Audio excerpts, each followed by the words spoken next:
York City, late afternoon. Officer Melissa Grant was writing a parking ticket when every phone around her started buzzing at once. Not with a normal alert, with a strange, sharp tone that made people look up like they heard a warning in their bones.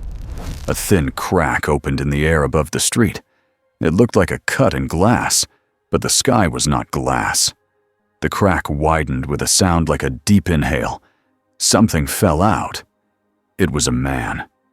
Tall, well-dressed, white shirt, dark coat, hair neat like he had time for it. He did not flail. He did not scream. He dropped like he meant to land. The street below had traffic. A yellow taxi swerved. A delivery van honked. People shouted. Melissa's hand went to her radio, but her eyes stayed on the falling man. He spread wings. They were huge and bright. White feathers. Real feathers. Not metal. Not a costume. The wings caught the air and slowed him down like a parachute that never shook. Then the strangest thing happened. A sedan, 2 lanes over, was already sliding. Its tires had lost grip. It was going to hit a sidewalk sign and then the crowd. Melissa saw it coming and her stomach dropped. But the world paused. The sliding car stopped mid-slide. A fluttering newspaper froze in the air. A man's open mouth stayed open.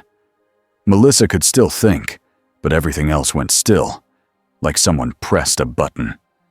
The winged man stepped through the frozen moment, as if time was a hallway he walked down every day.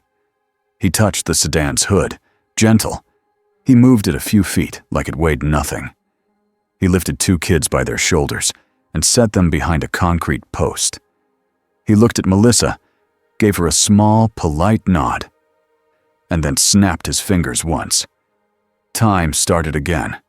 The sedan finished its slide, but now it slid into open space. It bumped the curb and stopped. The kids screamed late, like their fear had been delayed. People started shouting and filming. Phones came up like shields. Someone yelled, "Angel!" Someone else yelled, "Stunt!" The winged man landed in the middle of the street. His shoes touched down clean. No crack in the pavement. No dust. Like gravity was a rule he followed only because it was easier. He looked around at the towers, the traffic, the crowd, and the glowing billboards. His face did not show panic. It showed mild interest, like he had walked into a party he did not plan to attend. "New York," he said, mostly to himself. Always so loud. A shadow moved over the street. Melissa looked up. A ship was descending between buildings. Not a plane. Not anything she had seen on the news. It hovered with calm control, blocking the sun. A deep voice boomed from speakers, smooth and cold. "Hear me and rejoice!" People screamed. Some ran, some froze. Some kept filming because fear and curiosity are a strange mix. A tall figure floated down from the ship as if the air carried him. He wore dark robes. His skin was pale. His eyes were sharp. Beside him landed a larger brute with a heavy weapon. The floating one spread his arms like a priest. "You are about to die at the hands of the children of Thanos."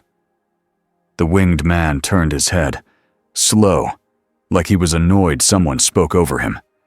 The robed alien stopped mid-speech. His eyes narrowed. For the first time, he looked uncertain. He had sensed something. The winged man stepped forward. The crowd parted without meaning to. People moved away from him the same way water moves away from a boat. He looked up at the robed alien and smiled, friendly but sharp. "What do you truly want?" he asked. The robed alien's face tightened. "Kneel," he said, but the word did not carry the same confidence now. The alien lifted one hand. Metal from nearby cars tore free with a scream of twisting steel. It spun into the air like knives. The winged man did not flinch. The spinning metal slowed, then stopped. Every jagged piece hung in the air, perfectly still. as if pinned by invisible hooks. He glanced at the floating metal like it was clutter in a room. Then he flicked 2 fingers. All the metal folded into neat shapes and dropped to the street in a tidy pile, like someone stacked chairs after a meeting. The crowd made a sound that was not a cheer and not a scream. It was a stunned breath. The winged man looked back up. "That is not an answer," he said, still calm. "Try again." A circular orange portal opened on the sidewalk. A man in a dark blue robe stepped out, eyes alert, hands ready. A second man followed, younger, tense, and carrying a staff. Dr. Stephen Strange saw the ship. He saw the alien. He saw the floating metal, frozen. He saw the winged man standing in the center of it all like he owned the street. Strange's mind ran through possibilities at high speed. Magic, tech, reality warping, something older than both. The winged man turned slightly, as if he felt Strange arrive before Strange even moved. His smile widened just a little. Strange felt a cold pressure in his chest, not fear exactly, but the warning a trained mind gets when it steps near a cliff. Then, from above, a familiar roar of jets echoed between buildings. Tony Stark was coming, and the winged stranger, still smiling, said softly, like he was sharing a secret with the air itself, "Someone very hungry is coming." Stephen Strange did not like surprises. He had learned to live with them, but he did not like them. The street fight did not go the way fights usually went. That was the problem. Strange and Wong moved fast. Wong tried to trap the big brute in a ring of spinning portals. Strange threw bands of orange light at the robed alien's wrists to bind him. It should have been a clean teamwork moment. But the winged man stood in the center, like a judge who did not need to raise his voice. The robed alien, Ebony Maw, Strange would learn later, kept his eyes on Strange's necklace. Maw wanted the stone in it, the time stone. Strange could feel it. Maw's focus was like a spear point. Still, Maw could not ignore the winged man. Not now. Maw flicked his fingers. The street rose like a wave. Asphalt peeled up. Cars lifted. A bus tilted, its tires spinning in the air. Strange's stomach clenched. Civilians were still too close. Before Strange could cast a wide shield, the winged man sighed. It was not a dramatic sigh. It was the sigh of someone dealing with a mess. The lifted asphalt softened. It turned into something like black sand in midair. The bus drifted down, gentle, like it had been placed by a careful crane. No one got crushed. No one got cut. Strange stared for half a second too long. That half second mattered. Maw's gaze snapped back to Strange. He struck with a sharp motion. A strip of metal wrapped around Strange's arms like a snake. Wong shouted and cut the strip with a portal edge. Strange ripped free, but Maw had already learned something. The winged man was not protecting Strange. He was protecting everyone. Tony Stark dropped into the street in red and gold armor, jets screaming, eyes scanning. "Okay," Tony said, voice in his helmet loud enough to cut through panic. "We have flying aliens, magic rope tricks, and—" His gaze locked on the winged man. Tony's voice dipped. "And whatever that is." Spider-Man swung in behind him, landing on a wall for a second, like a kid trying to act brave. "Mr. Stark?" Peter's voice cracked. "Is that an angel?" Tony did not answer. The winged man looked at Tony like he was amused by the question. He spoke to Peter instead, soft and clear. "I doubt your world would be so lucky." Peter blinked. Thanks, I think." Strange forced his focus back to the immediate threat. "Wong," he said, "get the civilians out. Tony, keep the big one busy. I'll handle Maw." Tony hovered closer. "You sure you want to handle Mr. Floaty Robes? Because I have opinions. Strange's eyes stayed on Ma. He wants this, Strange said, touching the eye of Agamotto. If he gets it, we lose. Ma smiled, as if he understood the stakes better than anyone. Your stone will serve a higher purpose, Ma said. The winged man tilted his head. There you go, he said, almost pleased. Purpose, that's closer. But still not honest. Ma's smile thinned. You are an anomaly, he said, as if naming something could control it. I know, the winged man replied. It's refreshing. Tony cut in, sharp. Hey, Mystery Birdman, friend or foe? The winged man looked at Tony like Tony had asked if the sky was blue. Neither, he said. Those are small boxes. Tony's jaw tightened behind his faceplate. He hated answers like that. They sounded like trouble. Strange made a quick decision. He opened a portal right behind Ma and tried to shove him through. Ma's hand snapped up. The portal edge warped. Strange's spell flickered like a candle hit by wind. Strange felt it again. That pressure. The winged man's presence was changing the rules around them, not on purpose, just by being there. Strange fought the urge to turn and demand an explanation. He did not have time. Ma attacked again. Strange split into multiple illusions, running in different directions. Ma laughed and crushed the illusions with a casual squeeze. Tony fired a barrage. Ma waved it away. Wong tried a binding spell. Ma broke it. Then the winged man lifted his hand, palm open. Everything stopped. Not time this time, just the fight. Tony's repulsor beams cut off like someone unplugged them. Ma's floating debris fell straight down and landed without breaking anything. The big brute's hammer froze mid-swing. Silence fell over the street like a blanket. The winged man stepped forward and looked at Ma. Up close, Strange could see Ma's confidence was real, but it had cracks now. The winged man spoke quietly, like he did not want to embarrass him in front of the crowd. You keep saying higher purpose, he said. You keep saying kneel. You keep talking like you do not have a choice. That is a lie. Ma's eyes narrowed. Choice is a luxury, Ma said. No, the winged man replied. Choice is the only thing you truly have. Tony's voice cut in, annoyed even in danger. Okay, are we doing therapy right now? The winged man glanced at Tony. You should try it, he said. It might save lives.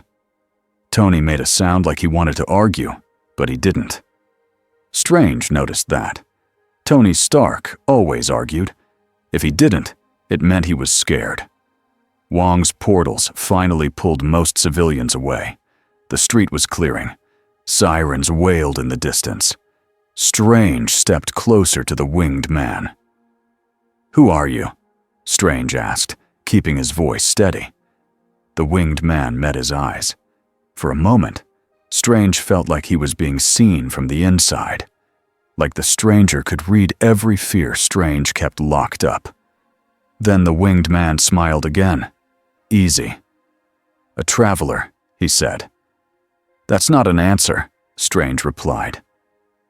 It is, the winged man said. You simply don't like it. Tony floated in between them, as if he could physically block a cosmic problem with metal. I'm going to need a name, Tony said. Something I can put in a report, something I can blame later. The winged man looked at Tony's suit like he was admiring a toy someone built with great care. He said, Lucifer. Tony stared. Nope. Peter's eyes widened. Wait, like, Lucifer? Lucifer? Lucifer raised his eyebrows. What? He asked, innocent. It's a name. Wong muttered. This is bad. Strange did not react with shock, not the way Peter did. Strange had seen demons. He had seen gods. Names were sometimes masks, but the name still mattered. It was a choice, too. You chose that name here, Strange said. Lucifer's smile sharpened. I chose it everywhere, he said. But do not panic. I'm not here to burn your city. Tony's voice went low. That's comforting. Real comforting. Ma's gaze flicked between them. Strange could see Ma calculating. Ma was smart. Ma did not want to lose. Ma wanted the time stone, but he wanted information too. Ma spoke carefully. Lord Thanos will not tolerate interference. Lucifer's eyes turned cold for the first time. Not angry, just empty of humor. Thanos, Lucifer repeated, tasting the word. That's the hungry one. Strange's chest tightened. He had heard the name before, in warnings, in distant reports. Not in a way that felt real. Not until now. Lucifer turned slightly, looking past the buildings, as if he could see across the universe. He's coming, Lucifer said. And he believes he is right. Tony snapped. Okay, great. So you're here to stop him, right? Lucifer looked back. Stop him, he echoed. Perhaps. Peter blurted. What do you mean, perhaps? Lucifer looked at the kid. His voice softened again. Because stopping someone is easy, he said. Stopping them without stealing who they are is harder. Tony threw his hands up. I hate this guy. Strange kept his eyes on Ma. Enough, Strange said. We deal with them first. Ma smiled again, but now it looked forced. He lifted his hands, and the fight restarted in a different way. He did not throw debris. He aimed for control. Metal wrapped around Tony's legs to pin him. A strip shot for Peter's throat. Another flew for Strange's wrists again. Lucifer did not move like a fighter. He moved like a person deciding whether to pick up a fallen paper. He snapped his fingers. The metal strips turned into pale flower petals midair and drifted down. Tony hovered free, stunned. Okay, Tony said. That's new. Ma's eyes widened. The crack in his confidence became a split. He did something Strange did not expect. He retreated. A beam from the ship hit the street like a tractor pulling at everything. The air shook, pieces of road lifted. Dust rose. Kull Obsidian charged at Wong, but Wong cut space under the brute's feet. Kull fell through a portal and landed somewhere far away with a roar that echoed like thunder. Ma, however, did not get pulled back. He stayed, floating just above the ground, eyes locked on Strange's necklace. Strange felt the danger spike. Ma could not beat Lucifer, so Ma would bypass him. Strange opened a portal to the sanctum's front steps and shouted, Wong!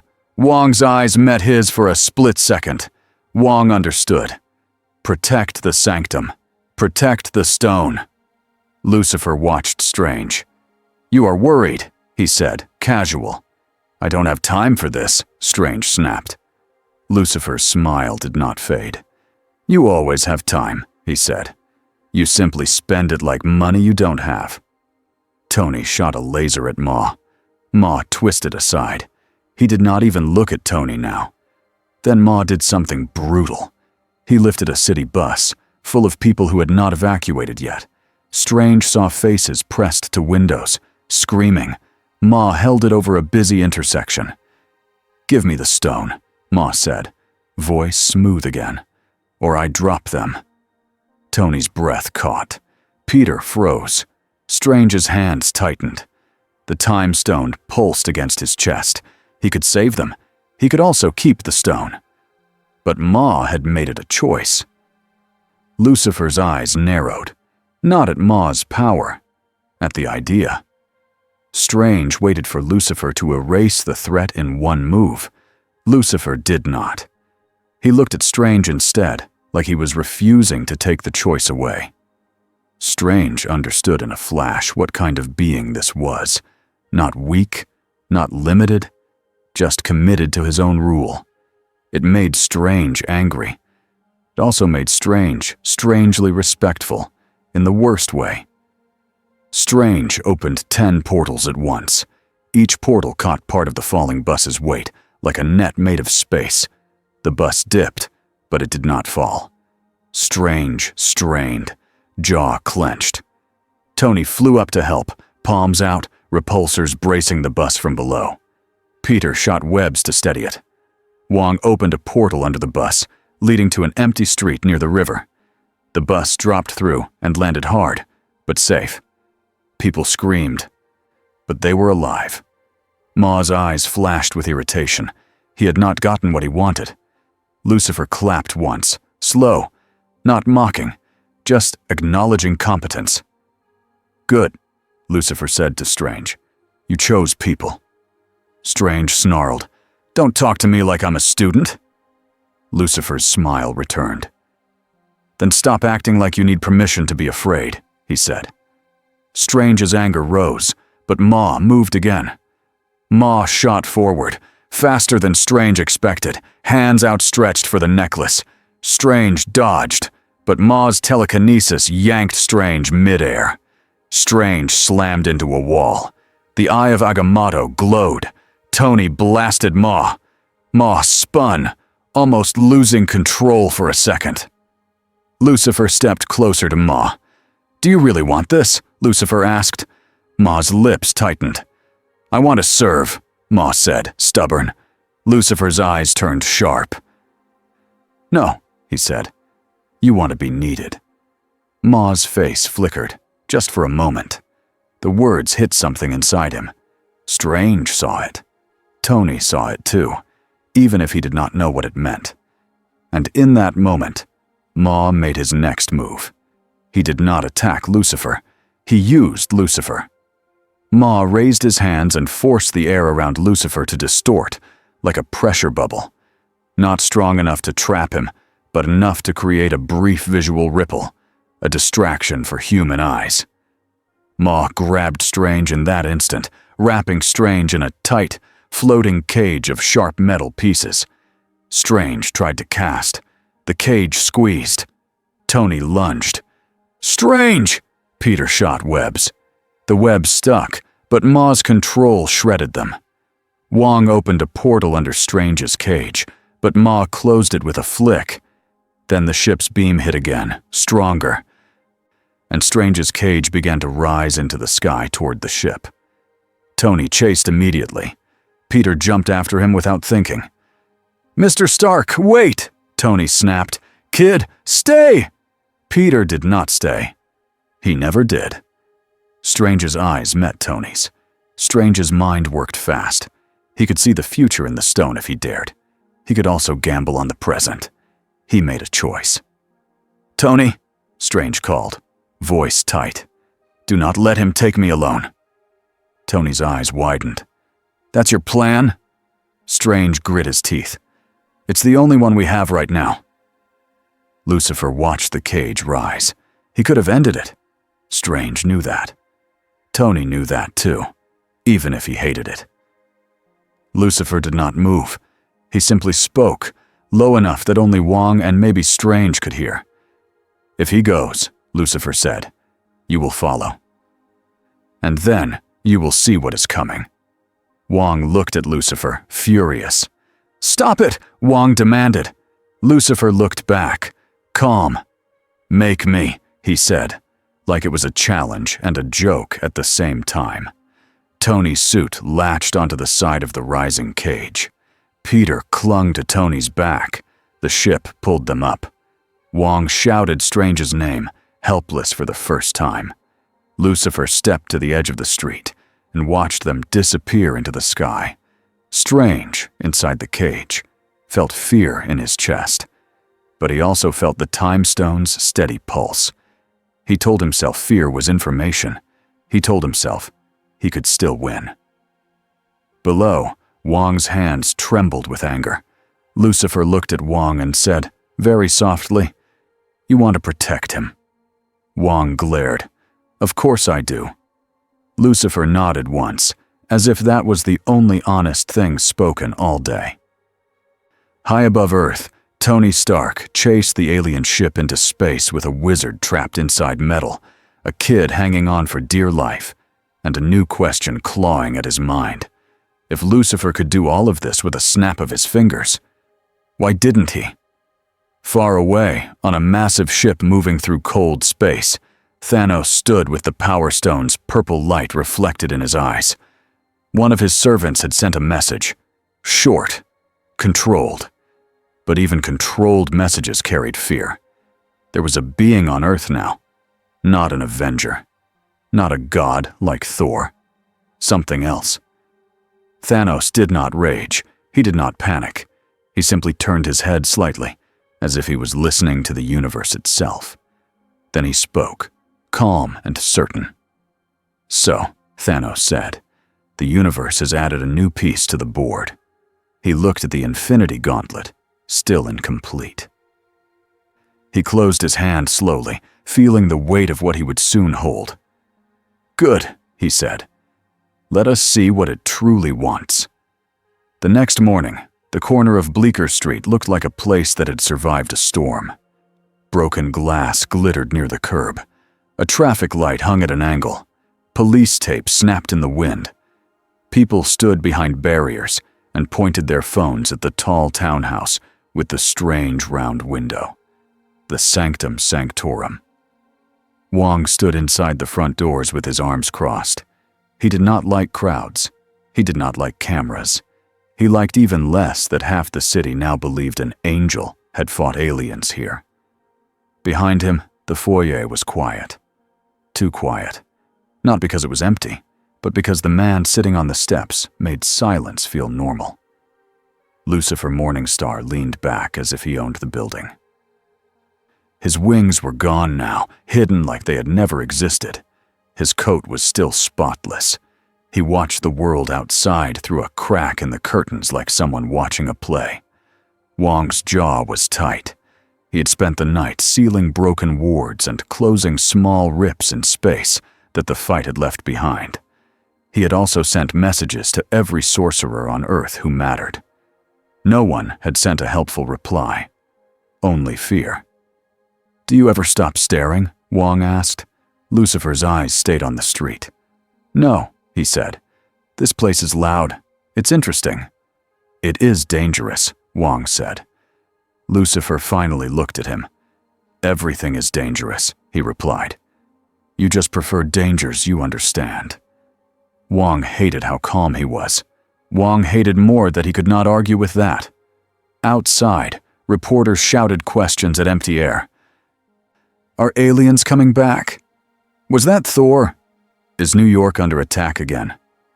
Wong shut the curtains harder than he needed to. "You should leave," he said. Lucifer smiled. "Do you want me to leave?" he asked. His voice was light, almost teasing. Wong's eyes narrowed.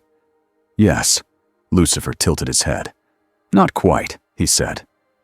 Wong froze. He did not like how easily Lucifer slipped past words and into the truth under them. Lucifer leaned forward a little. "What do you truly want?" he asked. Wong's hands curled into fists. He had heard that question too many times since last night. Lucifer asked it like people asked the time. Wong forced himself to answer. "I want to keep this world safe," he said. "And I want you far away from it." Lucifer gave a small nod, like Wong had finally said something honest. "Good," Lucifer said. "At least you know your goal." Wong opened his mouth to snap back. The roof above them shook, not from an earthquake, from impact. Wong spun and ran up the stairs. Lucifer did not hurry. He followed at a walking pace like he already knew what had landed. They reached the main hall as a hole burst open in the ceiling. Dust fell. A body crashed through and hit the floor hard enough to crack old wood. It was a man. No suit. No armor. Just torn clothes and bruised skin. He rolled over with a groan. Bruce Banner. Wong's eyes widened. "Dr. Banner?" Bruce pushed himself up, breathing fast, eyes wild. He looked around like he had been dropped into a nightmare. "Strange," he said. "Strange." Wong stepped forward. "He's not here," Wong said. "He's been taken." Bruce blinked. "Taken?" he repeated. "By who?" "Aliens," Wong said, clipped. Bruce's face went pale. "Oh, no," he whispered. "He's already started." Lucifer stepped into Bruce's view like a shadow moving into light. Bruce's eyes locked on him and froze. Lucifer smiled politely. "Hello." Bruce stared at him. "Okay," he said slowly. "Okay, this is new." Wong's patience snapped. "Bruce, what happened?" he demanded. Bruce swallowed. "Thor. Heimdall. Thanos," he said, words tumbling out. "He killed half the Asgardians. He killed Loki. He crushed Thor. He has an infinity gauntlet. He's collecting the stones." Wong's heart sank. He had hoped the rumors were wrong.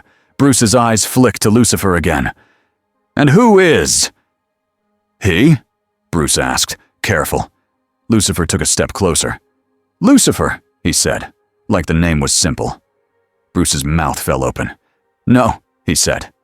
Lucifer lifted a brow. "Yes," he replied. Bruce looked at Wong, then back at Lucifer. "Is he serious?" Bruce asked. Wong looked like he wanted to throw something. "Unfortunately," Wong said. Bruce ran a hand through his hair, breathing hard. "Okay," he said, trying to focus. "We don't have time. Thanos is coming. We need the Avengers. We need—" He stopped when he noticed Lucifer's calm again. It was the wrong kind of calm for the words Bruce had just said. Lucifer watched Bruce like he was studying a puzzle. "Thanos," Lucifer said. "So that is his name." Bruce nodded quickly. "Yes. And he's not just strong. He's certain. He really believes he's saving the universe." Lucifer's eyes sharpened, just a little. "Certainty," he said softly. "That is always the problem." Bruce pointed at him, almost pleading. If you're what you say you are, can you stop him?" Bruce asked. Lucifer looked at Bruce as if Bruce had asked him to catch a fly. "Perhaps," he said. Bruce's hand spread in frustration. "What does that mean?" he snapped. "Half the universe is going to die." Lucifer did not flinch. He only asked, "What do you truly want, Bruce Banner?" Bruce froze. He did not expect the question. His anger stalled. His voice dropped. "I want to fix it," Bruce said.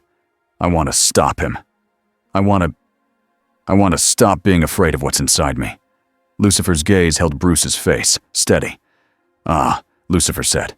"There you are." Wong stepped between them. "Enough," he said. "Bruce, we need to contact the others." Bruce nodded, snapping back to urgency. "Yes. Yes. Tony. Steve. Anyone." Wong moved to a drawer and pulled out a small device. He had no phone number for Tony Stark that mattered, but he had other ways. Lucifer watched Wong work, then looked at Bruce again. "Where is the time stone?" Lucifer asked. Bruce pointed at Wong. It was with Strange, in that necklace." Lucifer nodded slowly. "And now, it is on a ship in space," he said. Bruce stared. "How do you—" Lucifer smiled. "Because I was there," he said. "And because I can feel it." Wong's eyes narrowed. "If you can feel it, then you can go get it," Wong said. There was a sharp hope under the anger. Lucifer stood. "Do you want me to?" he asked. Wong hesitated. He hated that he hesitated. He hated that he could not trust Lucifer. "I want Strange back," Wong said. "I want the stone safe. I want Earth safe." Lucifer nodded once. "A long list," he said, almost amused. "You humans love lists." Bruce stepped forward. "Please," he said, voice tight. "Whatever your deal is, now isn't the time for games." Lucifer's smile faded a fraction. "I'm not playing," he said. "I'm deciding?" Wong's device buzzed. A shimmering image formed in the air, like a window. It showed Steve Rogers' face, tired, bearded, his eyes sharpened instantly when he saw Wong. "Wong," Steve said. "Where's Strange?" "Taken," Wong replied. "By Thanos' people. Tony went after them." Steve's jaw tightened. "Of course he did," he muttered. Bruce stepped into view. "Steve," he said quickly, "Thanos is coming. It's worse than we thought." Steve's eyes widened. "Bruce," he said, surprised. Then his eyes flicked to Lucifer, and his whole body tensed. "Who is that?" Steve asked, low. Lucifer gave Steve a warm smile that did not reach his eyes. "Hello," Lucifer said. "Captain." Steve's stare turned hard. "Don't call me that," he said. Lucifer's smile grew, just slightly. "You want to be a symbol," Lucifer said, calm. "But you also want to be a man." Steve's hand tightened into a fist. "I don't know who you are," Steve said. "But if you're a threat," Lucifer raised a hand, gentle. "You're already planning how to stop me," Lucifer said. "Good. It means you care." Steve's jaw clenched. "Wong," Steve said, ignoring Lucifer. "What's the plan?" Wong answered fast. "Thanos is collecting the stones. We need the Time Stone protected. We need the Mind Stone protected. We need the others united." Steve nodded. "We're already moving," he said. "Tell us where the Mind Stone is." Wong looked at Bruce. Bruce shook his head. "I don't know," Bruce admitted. "But Vision has it. Wanda's with him." Steve's eyes narrowed. "Then we find them," he said. "And we get them somewhere safe." Lucifer stepped closer to the floating window. Steve's body stiffened again. Lucifer looked right into Steve's eyes. "What do you truly want, Steve Rogers?" he asked. Steve did not blink. "I want people to live," he said. "I want us to win without becoming monsters." Lucifer's expression softened for half a second. "Good," he said. "Keep that." Steve's face stayed guarded. "Wong," Steve said again, firm. "Keep this person watched." Lucifer chuckled. "As if you could," he murmured. The image faded as Wong cut the link. Bruce exhaled hard.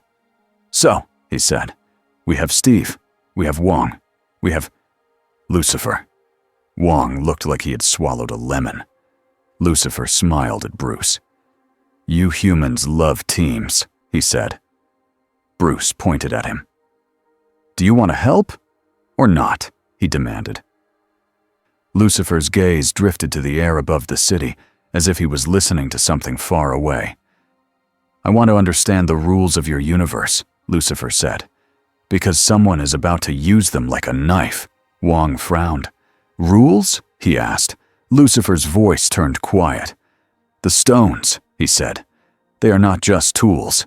They are laws wearing pretty colors." Bruce swallowed. "That's not comforting." Lucifer looked at him. "Truth rarely is," he said. Then Lucifer stepped past them toward the front doors. Wong moved to block him. "Where are you going?" he asked. Lucifer's smile returned. "To find out who wrote the rules," he said, "and to see what Thanos truly wants." Bruce and Wong exchanged a look that said the same thing. This was not going to be simple. Tony Stark had always trusted numbers more than feelings. That was why space made him angry. Space did not care about numbers. It did not care about suit durability or oxygen levels, or how many rockets he had left. Space just waited, silent for mistakes. Tony clung to the side of the alien ship as it tore through the atmosphere. The nanotech on his suit formed extra clamps and sealed tight. His hood screamed warnings: heat, pressure, fuel. Behind him, Peter Parker was stuck to Tony's back like a terrified backpack. "I can't breathe right," Peter gasped. Tony's heart jumped. "Okay, kid, listen to me," Tony said fast. "You're going to be fine. Just keep your mask on and don't think about it." "That's not helpful," Peter wheezed. Tony gritted his teeth. "Yeah, well, I'm improvising." Above them, Dr. Strange floated inside a jagged cage of metal that held him tight like a cruel sculpture. Strange's face was pale, but his eyes were focused. He watched the ship's surface like he was looking for a weak seam in reality. Ebony Maw hovered nearby, calm as ever. His robes did not flutter in the wind, because he controlled the wind. "You are persistent," Ma said to Tony, like Tony was a stubborn bug. Tony's voice turned sharp. "You stole my wizard," Tony said. "That's rude." Ma did not laugh. "Your wizard carries what belongs to my master," Ma said. Peter shouted, "Hey, he's not a wizard, he's a—" Tony snapped, "Kid, not now." Strange's voice cut through, controlled. "Tony," he said, "you need to get inside." Tony looked up. "Great," he said. "And how do you suggest I do that without dying?"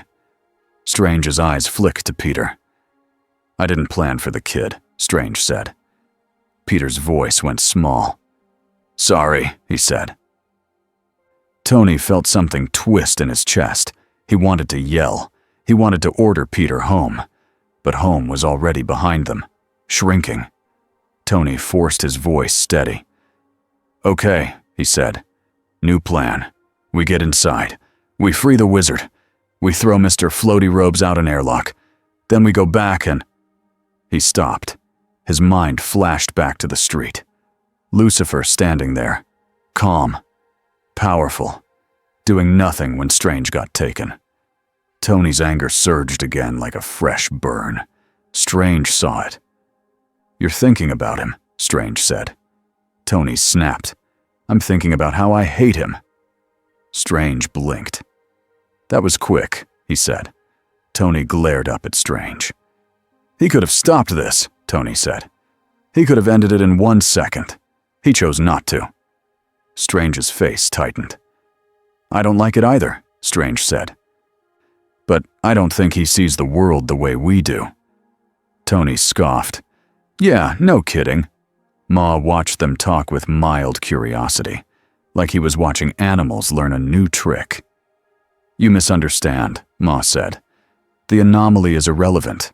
The stones will decide the outcome." Tony muttered, "I hate when villains talk like fortune cookies."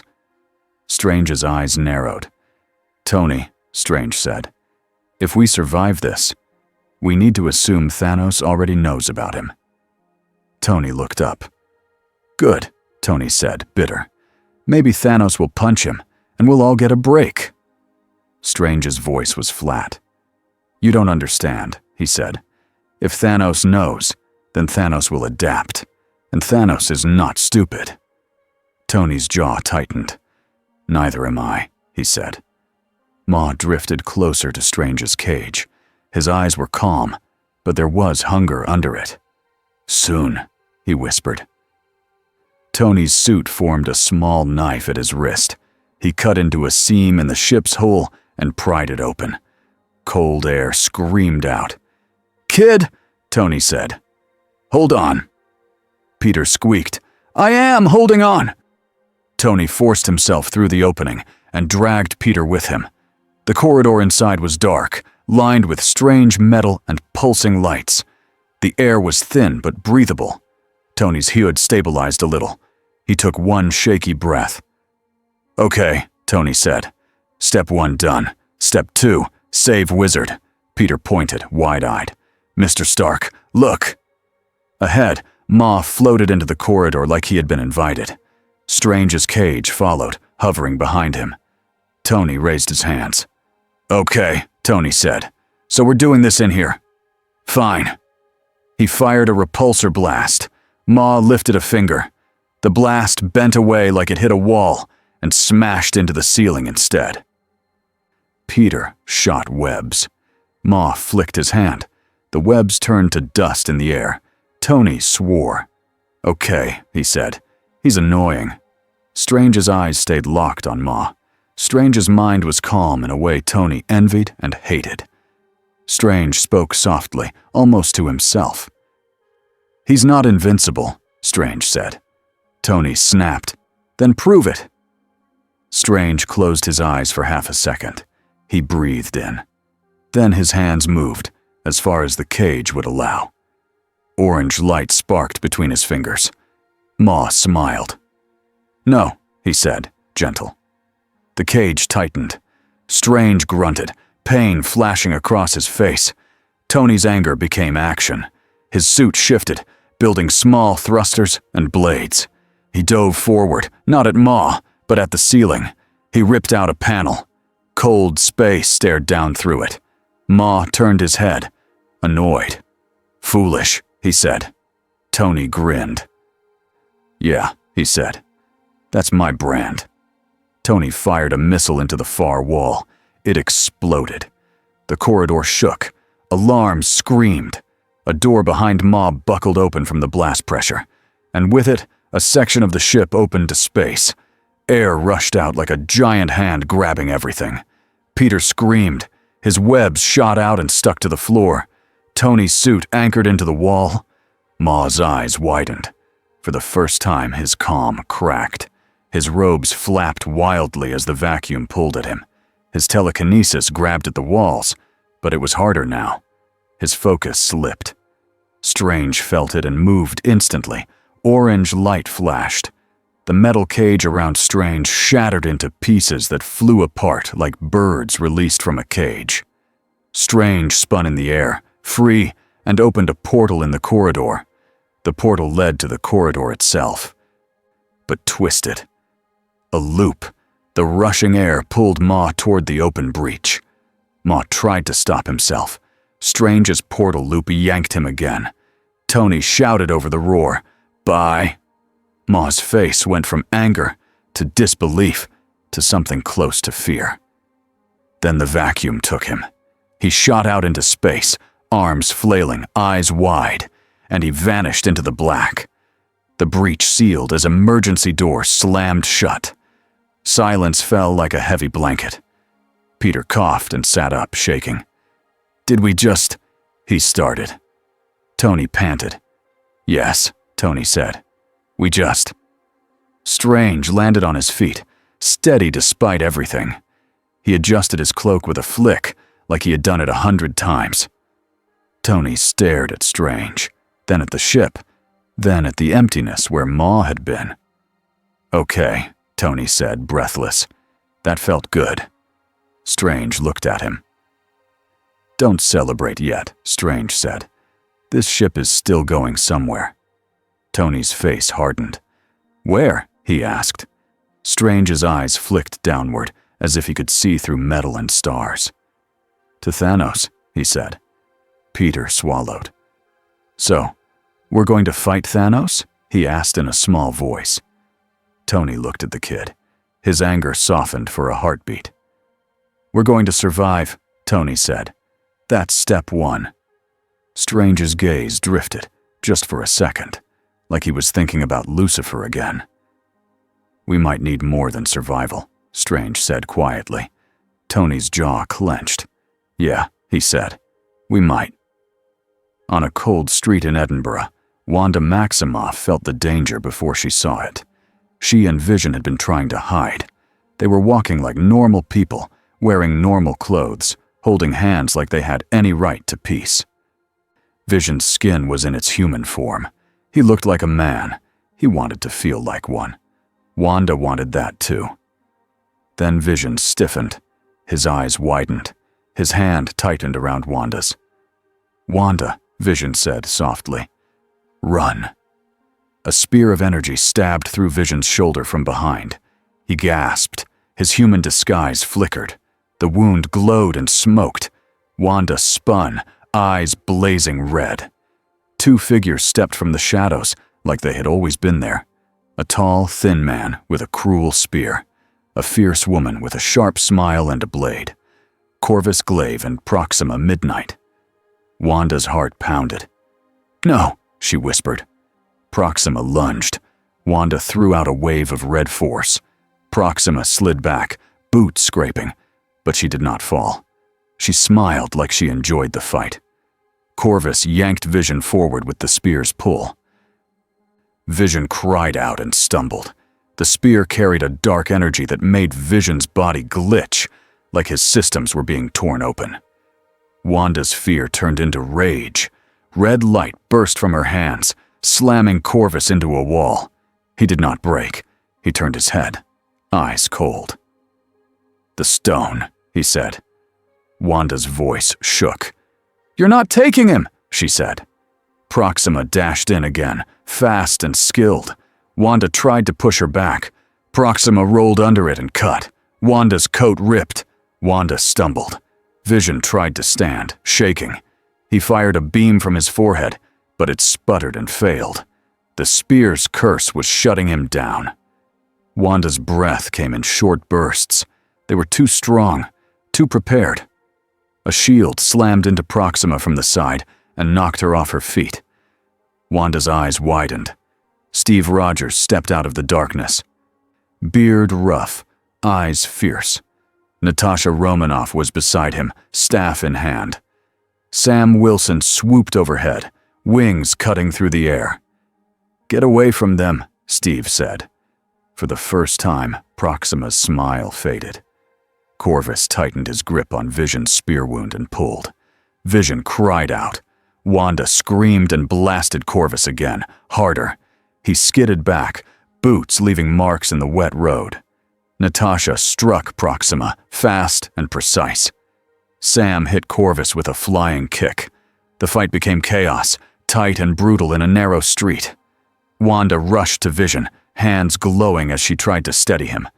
"Stay with me," she begged. Vision's voice was strained. "Wanda." "The spear," he said. Steve saw it too. He moved toward Corvus, shield up. Corvus hissed and threw Vision aside like a broken doll. Vision hit the pavement and rolled, sparks flickering. Wanda's eyes went wide with panic. Her power surged, red light whipping around her like a storm she could barely control. Then the street went quiet. Not from time stopping, from something else. The rain slowed, as if the air had become thicker. The shouting felt muffled. The city lights dimmed for a blink. Wanda felt a presence. She turned. A man stood at the edge of the street, hands in his pockets, looking like he belonged in a rich hotel, not a battlefield. His eyes were bright and calm. Lucifer. Steve's body went rigid. Natasha's grip tightened. Sam hovered, uncertain. Proxima's eyes narrowed. Corvus looked wary, like he smelled something he did not like. Lucifer glanced at the aliens first, bored. Then he looked at Wanda. His voice was gentle. "What do you truly want?" he asked. Wanda's throat tightened. "I want him to live," she said. Lucifer nodded once, like that was a clean answer. Steve stepped forward. "Don't talk to her," Steve snapped. "Who are you?" Lucifer looked at Steve like Steve was predictable. "You already know what I am," Lucifer said. "You just don't want to say it." Natasha's eyes stayed on Lucifer. "Are you going to help?" she asked. Lucifer looked at Vision on the ground. Vision was trying to sit up, shaking. Lucifer's voice turned quiet. "This one is interesting," he said. "A man built like a machine, a mind with a stone in it." Corvus snarled. "Stay out of this," he hissed. Lucifer finally looked at Corvus directly. His smile vanished. He took one step. Corvus raised his spear. Lucifer did not attack. He simply reached out and touched the spear's tip with one finger. The dark energy on the spear flickered. Then it faded, like a flame snuffed out. Corvus's eyes widened. He yanked back, but the spear felt wrong now. It felt normal. It felt powerless. Lucifer's voice was flat. "No," he said. "You don't get to poison him." Proxima lunged at Lucifer, blade flashing. Lucifer did not move. Proxima's blade stopped inches from his chest, frozen in air. Her arms strained, her face contorted with effort. Lucifer looked down at the blade like it was an insect. "You want to impress your master," he said. "You want to be seen." Proxima's eyes burned with hatred. "I want the stone," she hissed. Lucifer lifted his gaze. "No," he said. "You want meaning." Steve took a step forward, shield up, ready to strike if Lucifer did anything wrong. Lucifer flicked his fingers. The blade in Proxima's hands turned to sand and fell between her fingers. She stared, shocked. Corvus snarled and reached for Vision again. Lucifer's eyes flashed. The street under Corvus's feet shifted, not like an earthquake, like the ground decided it did not like him. Corvus slipped, slid, and crashed hard into a wall. He groaned. Sam's voice came through, tense. "Steve," Sam said. "I don't like this." Steve's voice was low. "Neither do I," he replied. Lucifer looked at Steve. "You don't like anyone you can't control," Lucifer said calmly. Steve's face tightened. "That's not true," he said. Lucifer raised a brow. "Then why are your knuckles white?" he asked. Steve glanced down and realized his hand was gripping the shield too hard. He hated that Lucifer noticed. Wanda knelt beside Vision, hands glowing, helping him breathe. Vision's system steadied as the spear's curse faded. He looked up at Lucifer, confused. "Who are you?" Vision asked, voice rough. Lucifer smiled at him. "I'm the one asking questions," he said. Corvus and Proxima pulled back, regrouping. They had not expected this. They had expected humans, and one crippled android. They had not expected a being who could erase their weapons with a touch. Proxima's eyes flicked to Steve. "We will return," she said, voice sharp. "The stones will be taken." Corvus snarled. Then both of them vanished into the shadows with a leap too fast for a normal human. The street was suddenly quiet again, rain falling like normal. Natasha lowered her weapon slowly. "Okay," she said, voice tight. "That happened." Steve looked at Lucifer. "You let them go," Steve said. Lucifer's gaze stayed calm. "They chose to run," he said.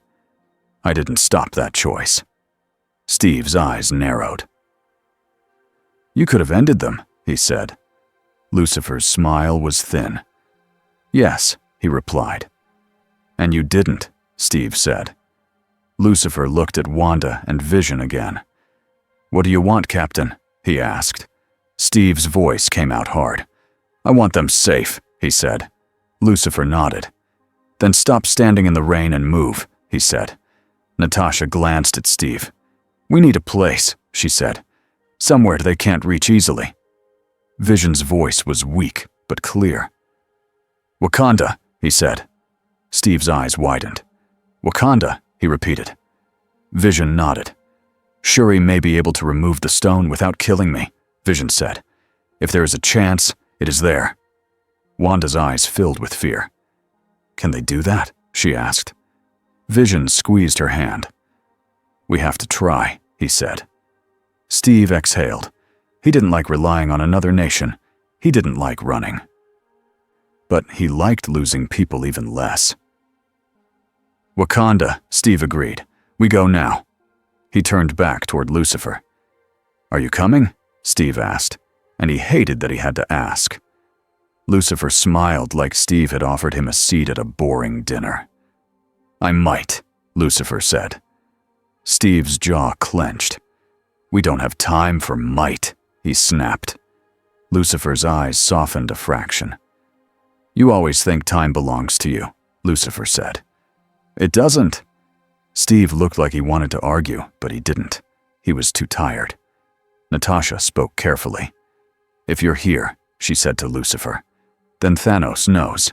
Lucifer's gaze lifted to the gray sky. "Oh, he knows," Lucifer said quietly. And somewhere far away, in the dark between stars, Thanos smiled. Thanos stood on the bridge of his ship with his hands behind his back. The Infinity Gauntlet was on his left hand, heavy and unfinished. The stones he had already taken glowed like trapped suns. Power. Space. Reality. Each one felt like a law he could hold. A servant approached and bowed. "My lord," the servant said, voice shaking. "Our reports confirm it. The being on Earth calls himself Lucifer." Thanos turned his head slowly. His eyes were calm, but not soft. "Lucifer," Thanos repeated. He did not flinch at the name. Names did not scare him. Only outcomes mattered.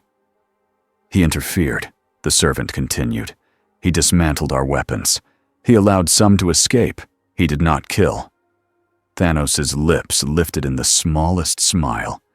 Interesting, he said. The servant swallowed. He seems to speak of choice, the servant said, uncertain. He asks people what they want. Thanos' smile grew. Of course he does, Thanos said. He stepped forward and looked out at the stars like he could see Earth through them. A being like that, Thanos said, does not fear death. He fears purpose. The servant did not understand, but he did not dare ask. Thanos' voice stayed calm. Power is simple, Thanos said. It breaks things. It builds things. But belief, he paused. Belief moves worlds. He turned back to the servant. Where is Gamora? He asked. The servant's eyes dropped. Our forces have tracked her, he said. She is with the Guardians. Thanos nodded. She knows something, he said. He clenched the gauntlet slowly. The stones pulsed. Reality bent just a little around his fingers. Let the Avengers scramble, Thanos said. Let the sorcerers hide. Let the devil ask his questions. He looked down at the gauntlet again. I will answer him, Thanos said quietly, not with fists. Then he spoke the next command like it was the weather. Bring me my daughter. Hours later, Lucifer stood in a quiet room inside the sanctum, staring at a shelf of old books. Wong had tried to lock the room. The lock had politely given up. Bruce sat on a chair nearby, rubbing his face. He looked like he had aged 10 years in 2 days. Wong stood in the doorway like a guard. Lucifer picked up a book, flipped one page, then set it down. These books are cute, Lucifer said. Wong's eye twitched. They are not cute, he said. Lucifer smiled. Everything is cute compared to what you pretend is outside, Lucifer replied. Bruce leaned forward. Okay, he said, tired. We need something useful. We need a plan. Do you know where Thanos is going? Lucifer's eyes stayed on the shelves. He is going where he must, Lucifer said. Stone to stone. Law to law. Bruce frowned. You keep saying law, he said. They're just objects. Lucifer looked at Bruce like Bruce had said the sky was green. They are not just anything, Lucifer said. They are the bones of this universe. Bruce swallowed. That's a lot. Wong's voice was sharp. If you know so much, then tell us how to stop him, Wong demanded.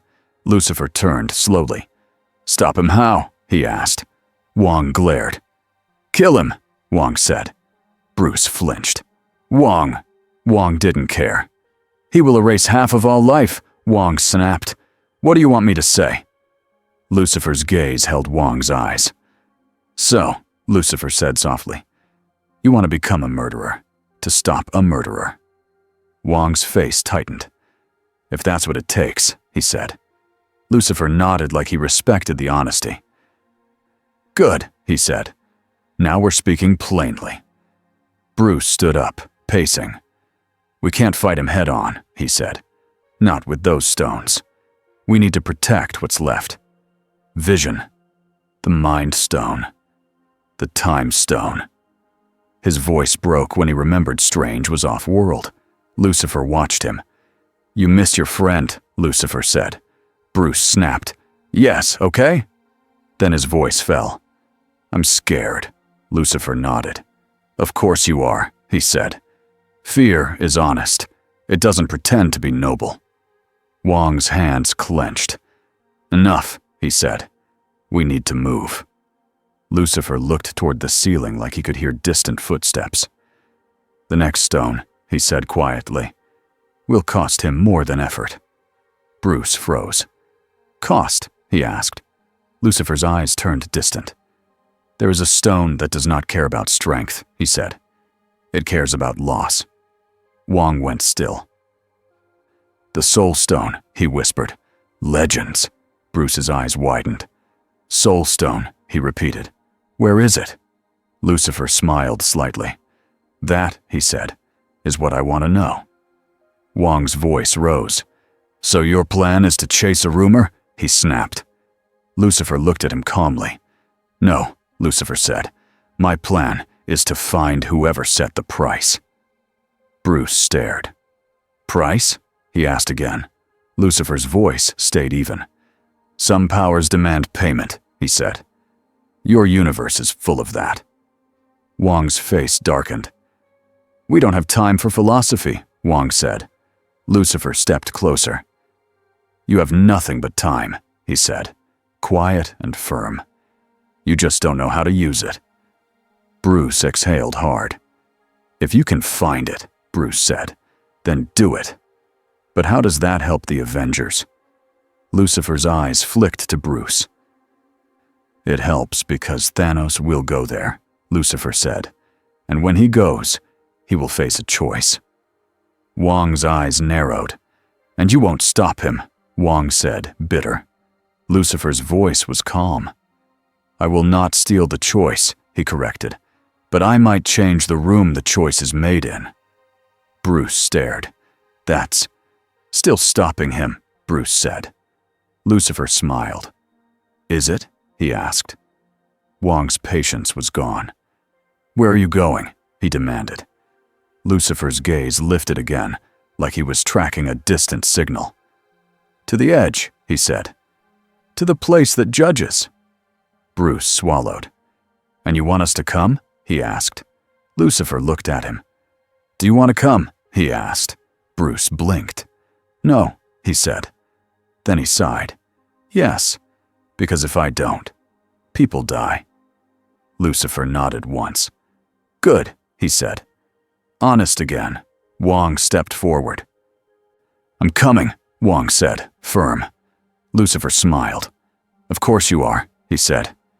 You want control, Wong glared. I want safety, Wong said. Lucifer's smile did not fade. Same thing, most days, he said. Then Lucifer lifted his hand and drew a line in the air. The line became a door. Not an orange portal like Strange made, not a spinning ring.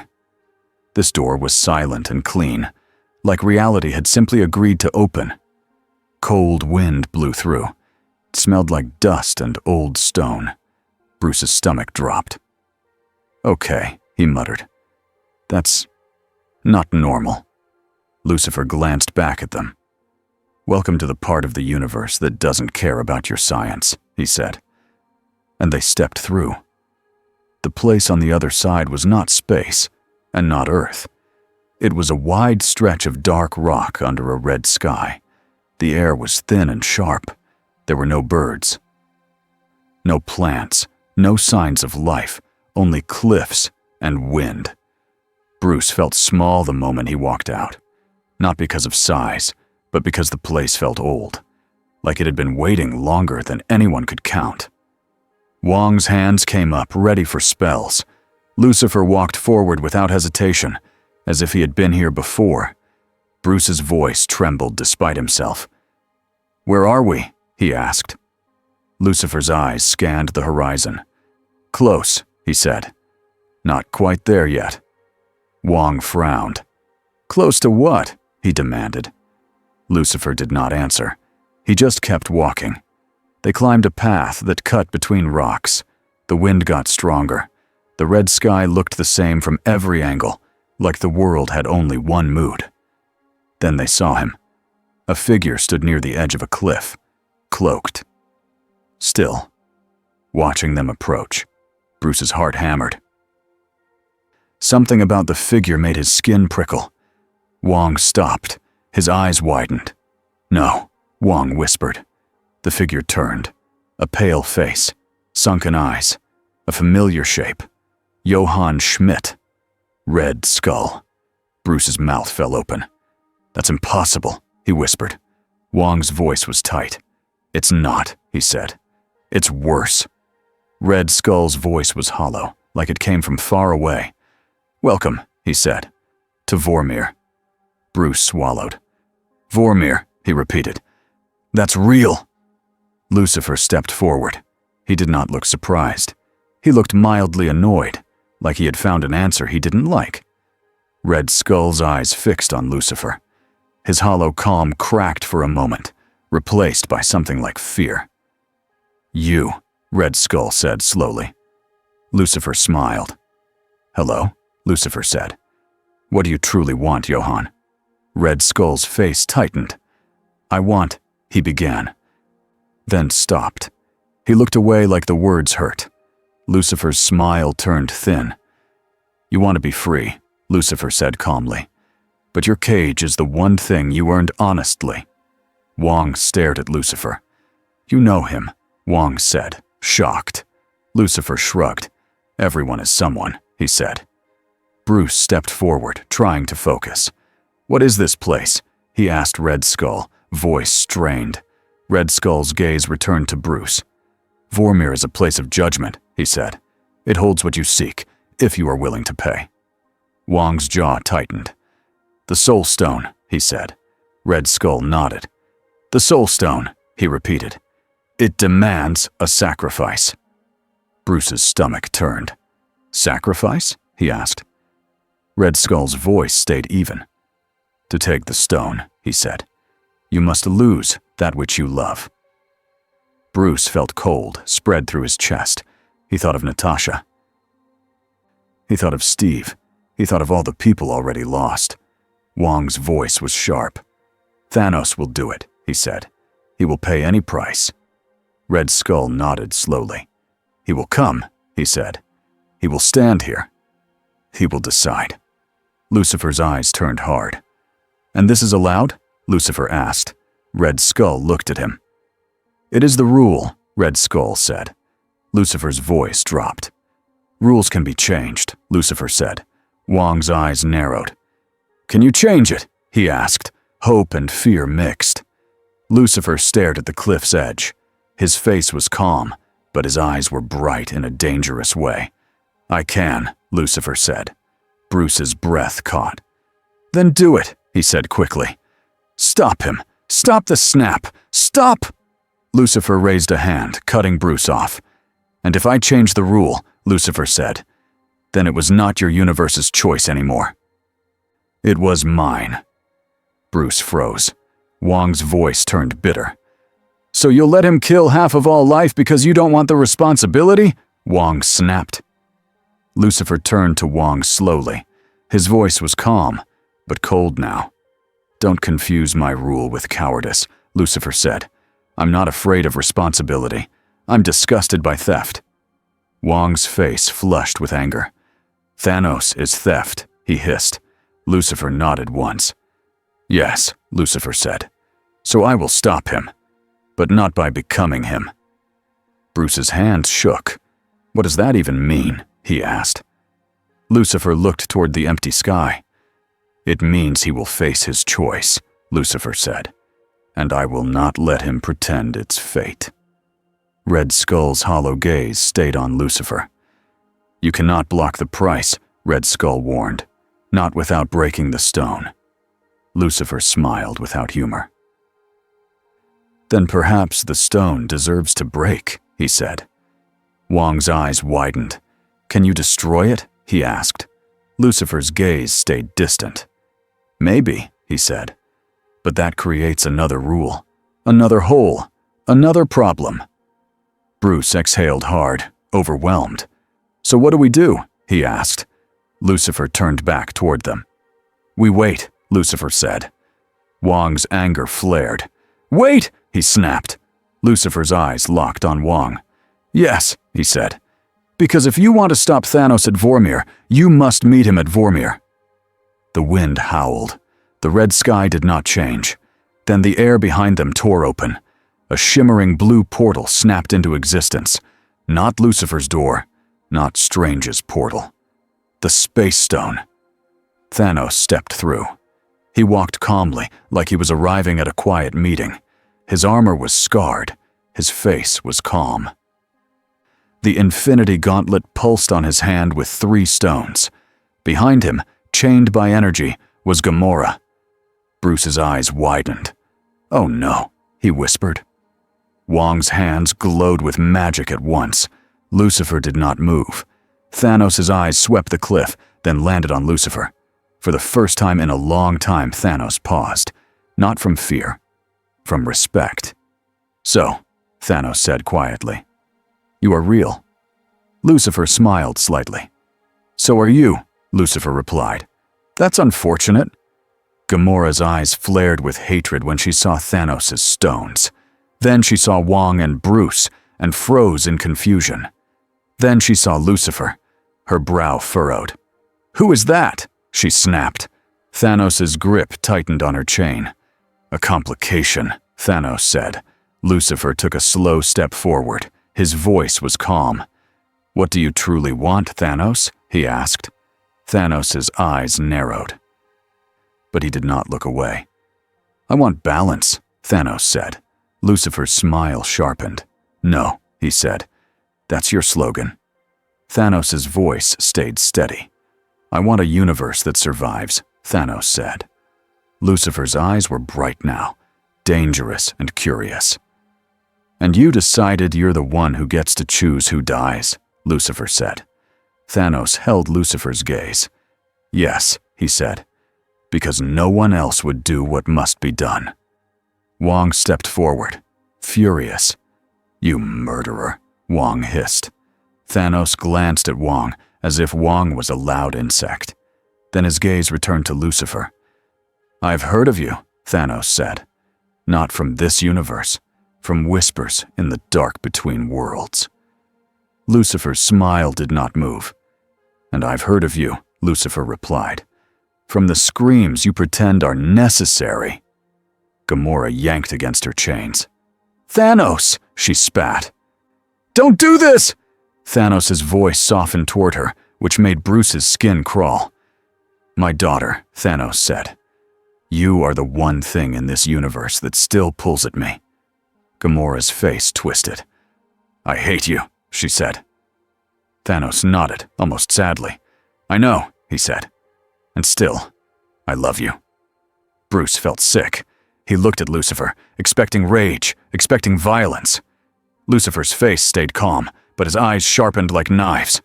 Red Skull spoke, hollow as stone. "Thanos, son of Alars," he said. "You seek the Soul Stone." Thanos nodded once. "I do," he said. Red Skull gestured toward the cliff. "To take it," he said, "you must lose that which you love. A soul for a soul." Gamora's eyes went wide. "No," she whispered. "No." Wong's eyes flashed. He lifted both hands, ready to strike. Lucifer raised a hand slightly, not stopping Wong with force, but with presence. Wong hesitated, furious at himself for hesitating. Thanos looked at the cliff, then at Gamora. His face tightened. Real pain flickered there. Bruce stared at that pain and felt something colder than fear. He realized Thanos wasn't lying. Thanos truly believed this was the price, and he was willing to pay it. Gamora struggled harder. "You don't get to use me," she screamed. "You don't get to pretend this makes you good." Thanos' voice broke slightly. "It does not make me good," he said. "It makes me right." Lucifer stepped forward, finally between Thanos and the cliff. The air around Lucifer felt still, like the wind itself was waiting. "You will not do it," Lucifer said calmly. Thanos' eyes narrowed. "You will stop me?" Thanos asked. Lucifer nodded once. "Yes," he said. Thanos' mouth tightened. "Then you will force your will on mine," Thanos said. "How is that different?" Lucifer's eyes flashed. "Because I'm not killing half of existence to feed my pride," Lucifer said. Thanos' voice stayed steady. "You'll let them die anyway," he said softly, "if you don't act." Lucifer's gaze held Thanos' like steel. "Try me," Lucifer said. Thanos lifted the gauntlet. The reality stone glowed red. The world around them shimmered. Suddenly, the cliff was no longer a cliff. The rocks became a garden. The red sky became blue. Birds sang that had not existed a moment ago. Bruce blinked, dizzy. It looked real. It smelled real. Wong's spells flared, trying to see through it. Lucifer didn't blink. He looked around once and then looked back at Thanos. "Pretty," Lucifer said. "You're still standing on death." Thanos' eyes narrowed. The illusion trembled. Lucifer lifted a finger and traced a small circle in the air. The garden cracked, like a mask breaking. The blue sky shattered into red again. The birds vanished. The wind returned, sharp and cold. Bruce's mouth fell open. He whispered. Thanos' expression tightened.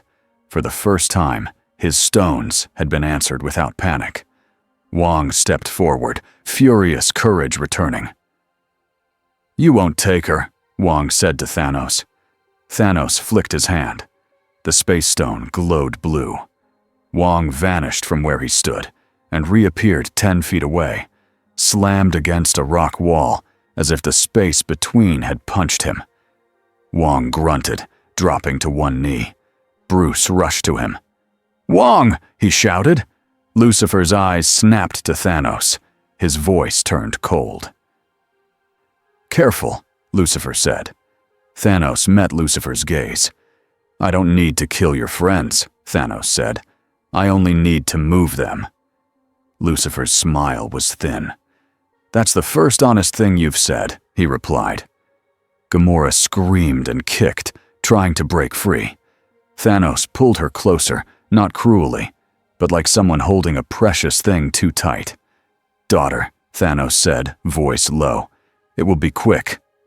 Gamora's eyes filled with fury and fear. "No," she hissed. "No, I won't be your price." She looked at Lucifer, desperate for the first time. "Who are you?" she demanded. "Do something." Lucifer's gaze held her. His voice softened, just a little. "What do you truly want?" he asked her. Gamora's breath hitched. "I want him stopped," she said.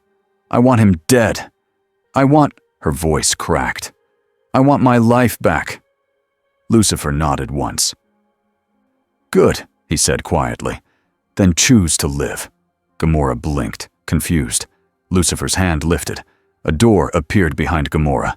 Not Thanos' portal, not a magic ring. Lucifer's silent door. It opened onto darkness and stars. Thanos' eyes widened. He tightened his grip on Gamora's chain. Lucifer looked at Gamora. "Go," he said. Gamora hesitated for half a second, then snapped her head toward Thanos with pure hate. "This isn't over," she spat.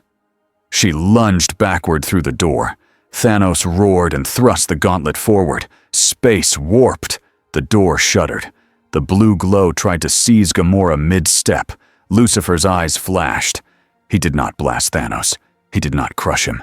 He simply placed his palm on the doorframe like he was closing a normal door.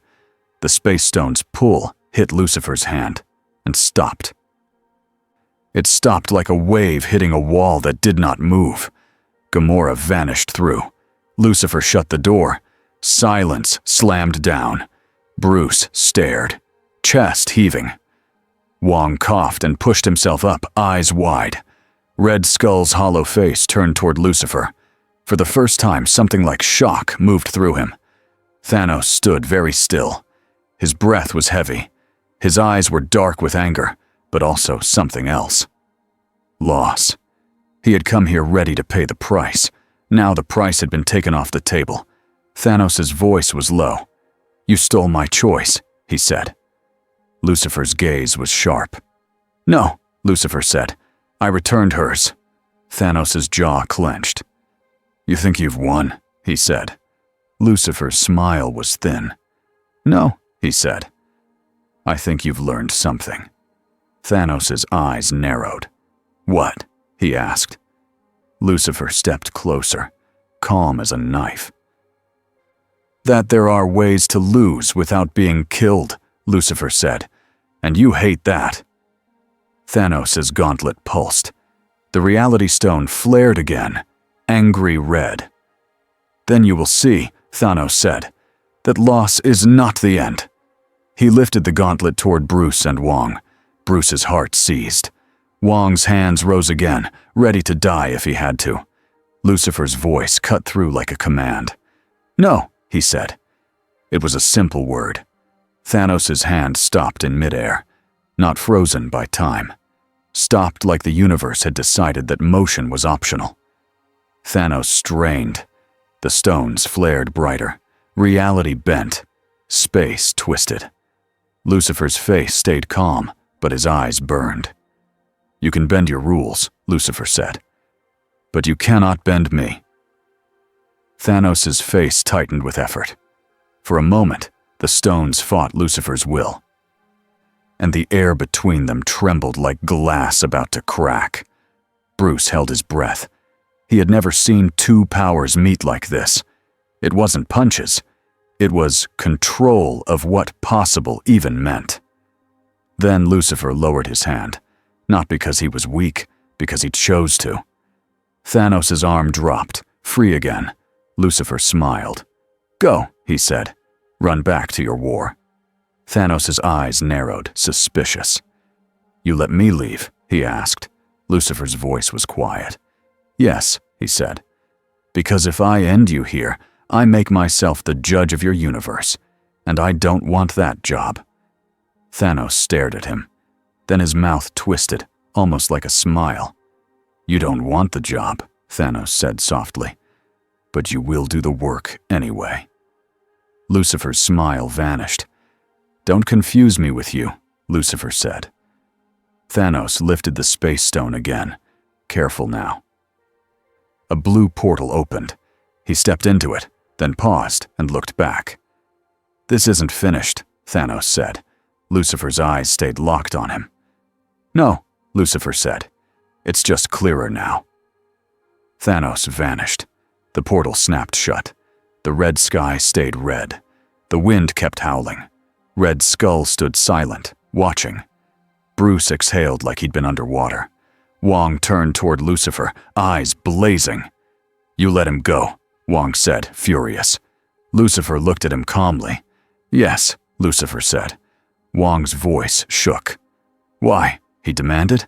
Lucifer's face was quiet now. "Because he will teach your heroes what they need to learn," Lucifer said. "And because he will expose what they truly want."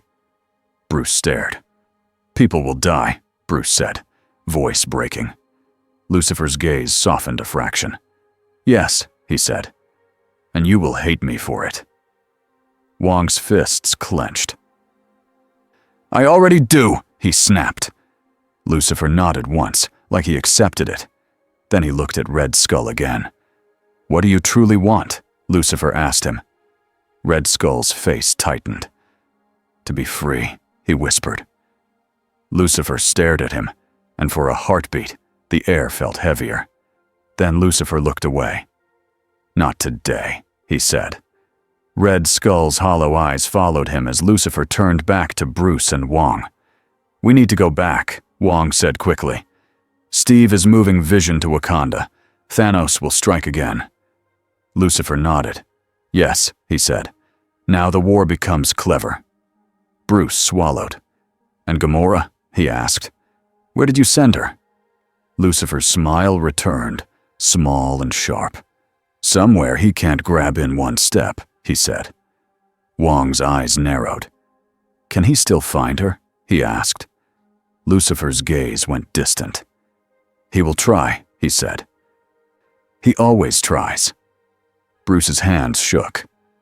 "If Thanos can't get the Soul Stone," Bruce said, "then maybe we can win."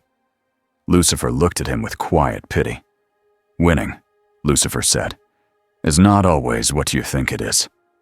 Wong opened his mouth to argue, but Lucifer lifted his hand again and drew the silent door in the air. "Come," Lucifer said. "Let's go see how your heroes are doing." They stepped through. And far away, Thanos stood on his ship, staring at the empty space where Gamora should have been. He did not scream. He did not break things. He simply breathed, slow and controlled. Then he turned to his generals and spoke in a calm voice that made everyone colder. We change the plan, Thanos said. If the devil protects choice, his eyes narrowed. Then, we will make his choices hurt. 9 days after the red sky of Vormir, Wakanda felt like a nation holding its breath. Steve Rogers stood on a balcony outside a bright lab and watched the trees sway below. The air here smelled clean. It should have felt peaceful. It didn't. Peace needed time. They didn't have time. Inside the lab, Shuri's screens glowed with charts and moving maps. Wires and light cords ran from the ceiling like vines. Vision lay on a table, his chest open in a way that made Steve's stomach tighten every time he looked. Wanda sat close to Vision's head. She held his hand with both of hers. Her eyes did not leave his face. Bruce Banner paced behind Shuri, talking too fast, pointing at diagrams that only Shuri seemed to enjoy. If we can separate the Mind Stone without collapsing the neural network, he lives, Bruce said. But the stone it's like a power source and a brain at the same time. Shuri didn't even look up. So you're saying you tried to do brain surgery with a hammer, she said. Bruce blinked. No, he protested. I'm saying, I know, Shuri said, finally glancing at him. Her smile was sharp. I'm teasing you. Try to keep up. Steve almost smiled, but it faded quickly.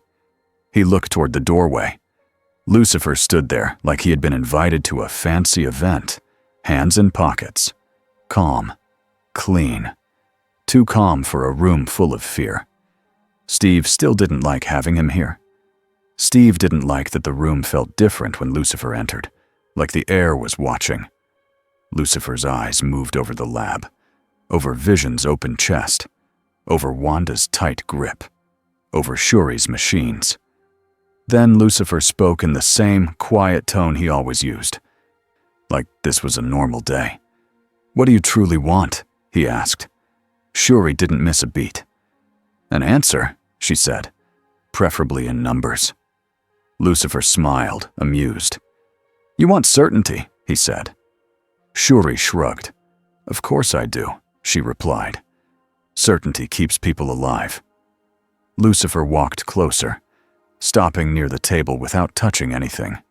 He looked at Vision's face with a strange kind of focus. Vision's eyes were open, but weak. He could not move much. Still, he turned his head slightly toward Lucifer.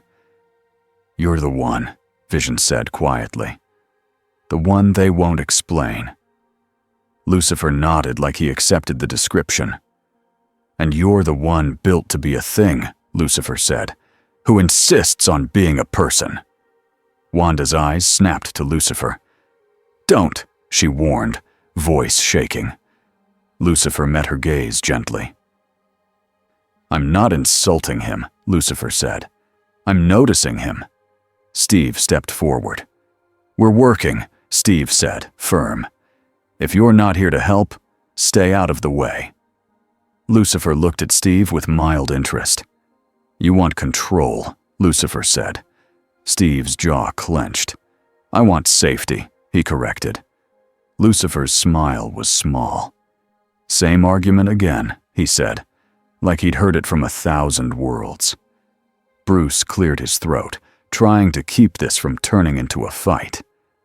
Lucifer, Bruce said, careful. We need to know what Thanos is doing. Lucifer's eyes drifted up, as if he could see through the ceiling and across the stars. He's been quiet, Lucifer said, which means he's deciding where to hurt you. Wanda's voice went tight. He can't get the Soul Stone, she said. You stopped him. Lucifer glanced at her.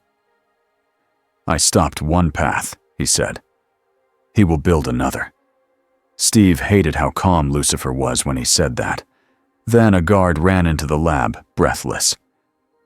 King T'Challa requests you, the guard said to Steve. His eyes flicked to Lucifer too, then away like looking at Lucifer too long was unsafe. Steve followed the guard out. On the walkway, T'Challa was waiting with Okoye and a small group of Dora Milaje. T'Challa's face was calm, but his eyes were sharp. We have news, T'Challa said. "A ship has entered the upper atmosphere." Steve's heart sank. "Here?" he asked. T'Challa nodded. "And another signal," he added. "Not from Earth, from space. A battle near Titan." Steve's mind snapped through names. Tony. Strange. Peter. He swallowed hard. "How do you even know that?" he asked. T'Challa looked past Steve, toward the lab doors.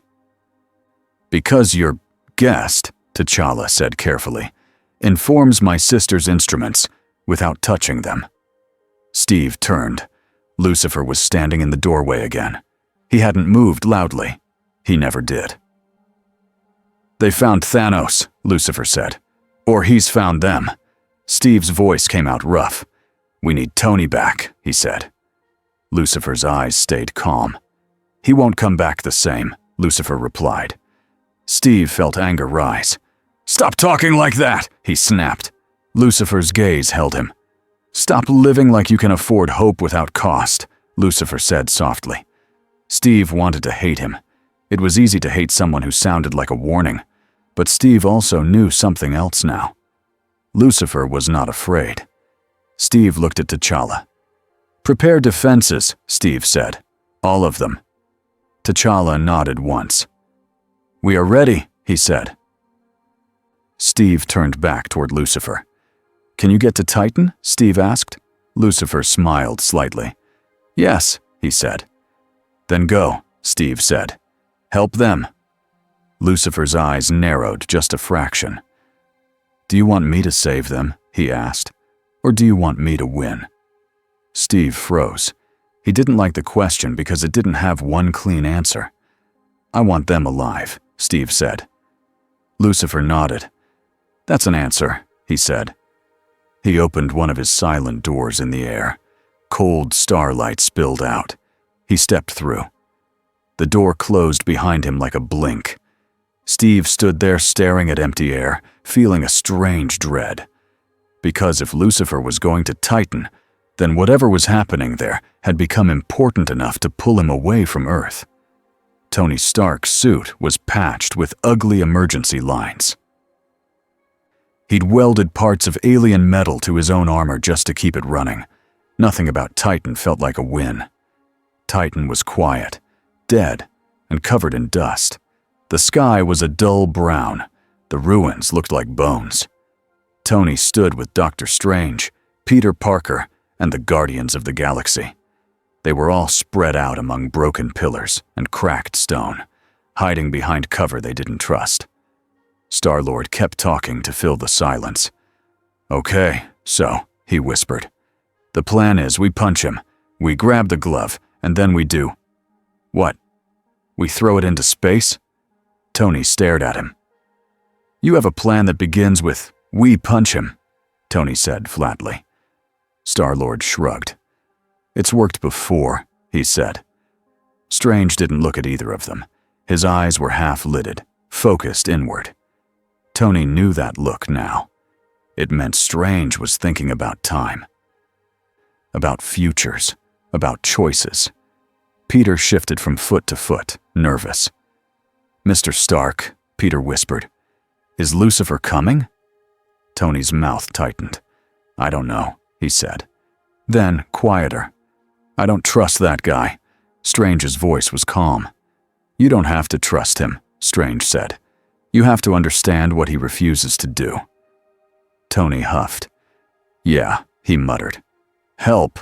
Strange didn't react. "He helped," Strange said. "He just didn't obey." Tony opened his mouth to argue, but the ground vibrated. A blue portal opened in the air like a cut in space. Thanos stepped out. He looked tired, but not weak. His armor was marked with old damage. His face was calm. The gauntlet on his hand glowed with the power, space, and reality stones. No soul stone. Tony's heart hammered anyway. 3 stones were already enough to end them. Thanos looked around the ruins and spoke like he was talking to children who didn't understand a math problem. "I know you're here," Thanos said. He took one step. Strange lifted his hands. Orange light formed in circles around his wrists. Tony and Star-Lord attacked at the same time. Beams, blasters, explosions. Thanos raised his hand. Reality rippled. Tony's beam turned into a stream of bubbles mid-air. Star-Lord's blaster shot out harmless confetti. Tony's eyes widened. "Oh, come on," he hissed. Drax charged with a roar. Thanos flicked a finger, and Drax turned into stacked blocks for 1 second, then fell apart in a heap of pieces that snapped back into a groaning Drax on the ground. Peter shot webs toward the gauntlet. The webs stuck to the metal. Tony launched a magnet clamp. Mantis leapt onto Thanos' back and pressed her hands to his head, trying to dull his mind. Thanos staggered half a step, just a half step. It was the most movement they'd gotten. "Now!" Star-Lord shouted. They pulled. The gauntlet started to slide. Tony's face lit up with a quick, fierce hope. Then Thanos' eyes narrowed. The Power Stone flared. A pulse rolled out like a shockwave. It didn't just push them back, it crushed the ground. It threw Tony across the ruin like a rag doll. Tony slammed into a broken wall.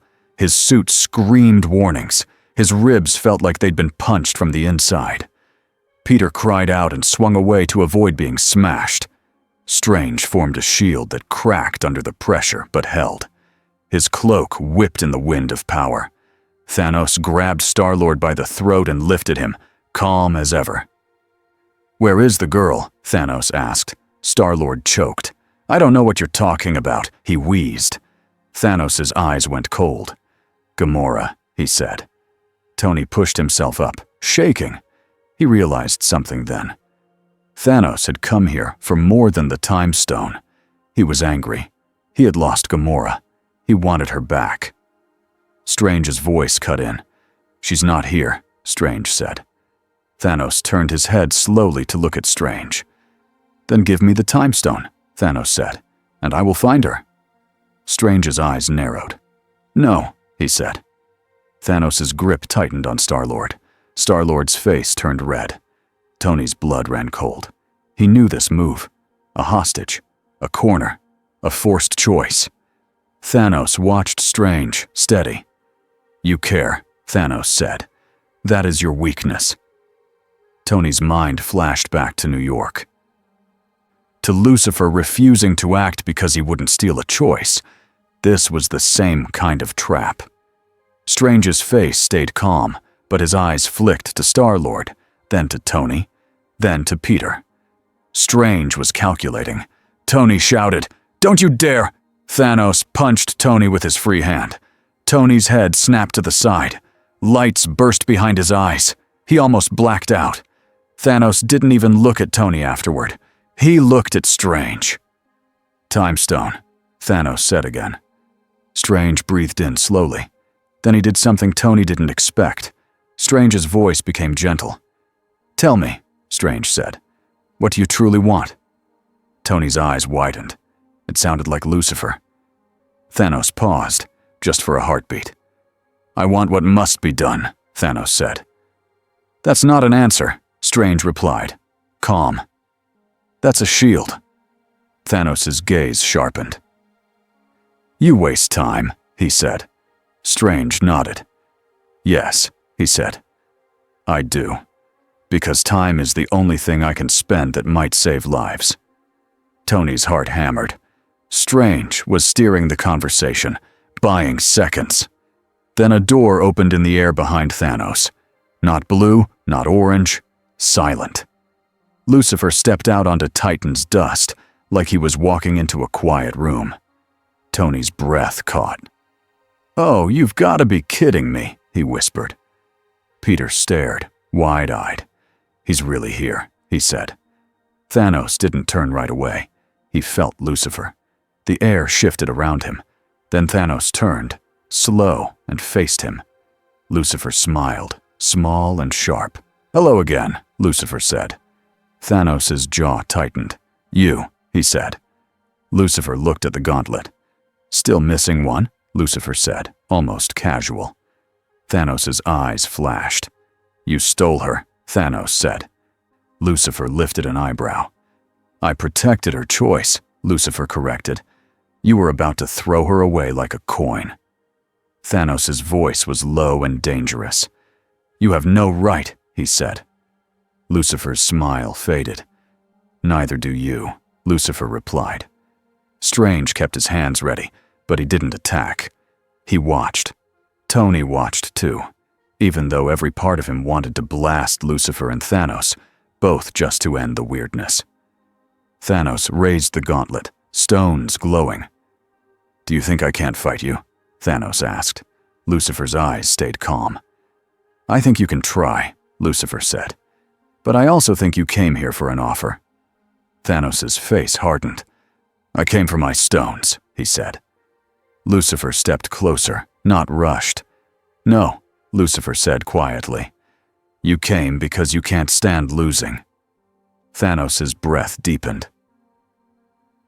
He looked like he wanted to strike, but he didn't, because Lucifer was right. Thanos had to decide whether to fight an unknown god-tier being here or finish his real mission. He chose the mission. Thanos turned his gaze back to Strange. Time stone, he said. Strange's eyes were steady. If I give it, Strange said, you'll go to Earth. Thanos nodded. Yes, he said, to take the Mind Stone. Tony shouted, No! Peter's voice cracked. Dr. Strange, please! Strange's eyes flicked to Tony. There was a heavy sadness there, like Strange had seen a road he hated, but still walked. Strange looked at Lucifer just once. Will you stop him? Strange asked quietly. Lucifer's face was unreadable. I will stop theft, Lucifer said. Strange swallowed. It wasn't a promise, not the kind Tony wanted, but it was something. Thanos tightened his grip on Star-Lord again. Star-Lord gagged, eyes bulging. Strange made his choice. The eye of Agamotto opened. Green light spilled out. The Time Stone rose from its casing. Strange held it up. Thanos released Star-Lord and reached out. Tony shouted, furious and desperate. Strange! Don't! Strange's voice was calm. I'm sorry, he said, and it sounded like a goodbye. Thanos took the Time Stone and set it into the gauntlet. 4 stones. Tony felt the world tilt. Lucifer's eyes narrowed. Thanos looked at Lucifer and spoke like a man offering a deal, not a threat. Leave, Thanos said. Go back to whatever place you came from.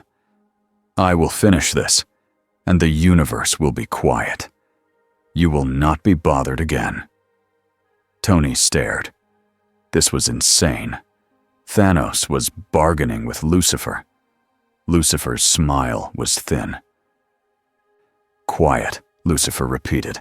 That's what you truly want. Thanos' eyes sharpened. I want survival, Thanos said. Lucifer stepped closer until they were only a few feet apart. No, Lucifer said. You want silence, because silence means no one can tell you that you were wrong. For the first time, Thanos looked stung. Then his face hardened again. Enough, he said. He raised the gauntlet. Lucifer did not attack him. Not yet. Thanos opened a portal with the Space Stone. Earth, Thanos said. Wakanda. He stepped through. Lucifer watched him go. Tony shouted, Are you going to just stand there again? Lucifer looked back at Tony. Tony's face was a mix of rage and fear and exhaustion. Lucifer's voice was calm. What do you truly want, Tony Stark? He asked. Tony almost screamed. I want him stopped, Tony snapped. I want people alive. I want... His voice shook. I want to not feel like I'm always too late. Lucifer's eyes softened a fraction. Then stop trying to carry the whole sky, Lucifer said. It will crush you. Tony's jaw clenched. That's easy for you to say, he spat. Lucifer didn't argue. He opened a silent door. Come, Lucifer said to Strange, to Tony, to Peter. If you want to save them, you follow. Tony hesitated only a second. Then he stepped through.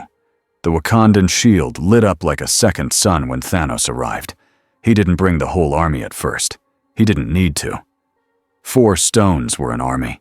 He appeared on the open ground outside the city, looked up at the shimmering barrier, and lifted the gauntlet. Reality shimmered.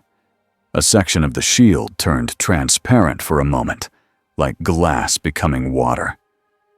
Thanos stepped forward as if the barrier had politely moved aside. Steve watched from the front line with his shield raised. His stomach dropped. "Open fire!" he shouted. Wakandan cannons roared. Energy blasts streaked toward Thanos. Thanos lifted a finger. The blasts curved away like they had changed their minds. They slammed into empty fields and exploded harmlessly. Steve's throat went dry. "Brace!" he shouted. Thanos walked forward, calm as if bullets were rain. Behind him, his ship started to drop. This time, the army came too. Outriders poured out in a black flood. The battle became noise and motion. Wakandan warriors met the rush. Avengers slammed into the swarm. Hulkbuster armor punched through aliens with heavy force. Bucky fired until his barrel smoked. Sam cut the air in sharp dives. T'Challa moved like a blade. And through it all, Steve kept glancing at the lab, because that was where the real fight was. Inside, Shuri's hands flew over controls. "Almost," she muttered. "Almost." Vision's face tightened in pain. Wanda held his hand, tears in her eyes, trying not to shake. Then the room's air shifted. A blue portal opened inside the lab. Thanos stepped out as if he belonged there. Shuri froze. Bruce's mouth fell open. Wanda's breath caught. Vision tried to sit up, weak. "No," he whispered. Thanos looked at him with calm interest. "Mind Stone," Thanos said. Wanda's eyes blazed red. "You're not taking him," she said, voice shaking but strong. Thanos' gaze slid to her. "You could," Thanos said softly. "You could destroy it. You have the power." Wanda's heart slammed in her chest. He was naming the choice she had been trying not to look at. "No," she whispered again, but now it sounded like she was begging herself. Thanos took one step closer. Wanda threw a wave of red energy that would have crushed a tank. Thanos raised the gauntlet. Power met power. Wanda's red force hit an invisible wall and spread like water against stone. The floor cracked. Machines sparked. Shuri ducked behind a console. Thanos pushed forward, slow and steady. Vision's voice was weak. "Wanda," he said, "you have to—" Wanda shook her head violently. "No," she said, tears spilling. "No, I can't." Thanos' voice stayed calm. "You can," he said, "and you should, if you truly love him." Wanda's face twisted. The words felt like knives. Then a silent door opened at the far side of the lab. Lucifer stepped through, followed by Strange, Tony, and Peter. Shuri stared. "How are you doing that?" she blurted. Lucifer glanced at her. "Poorly," he said, and the answer somehow fit him. Tony staggered in, battered, eyes locked on Thanos. "You," Tony growled. Thanos didn't even look at Tony, his gaze fixed on Lucifer, wary now.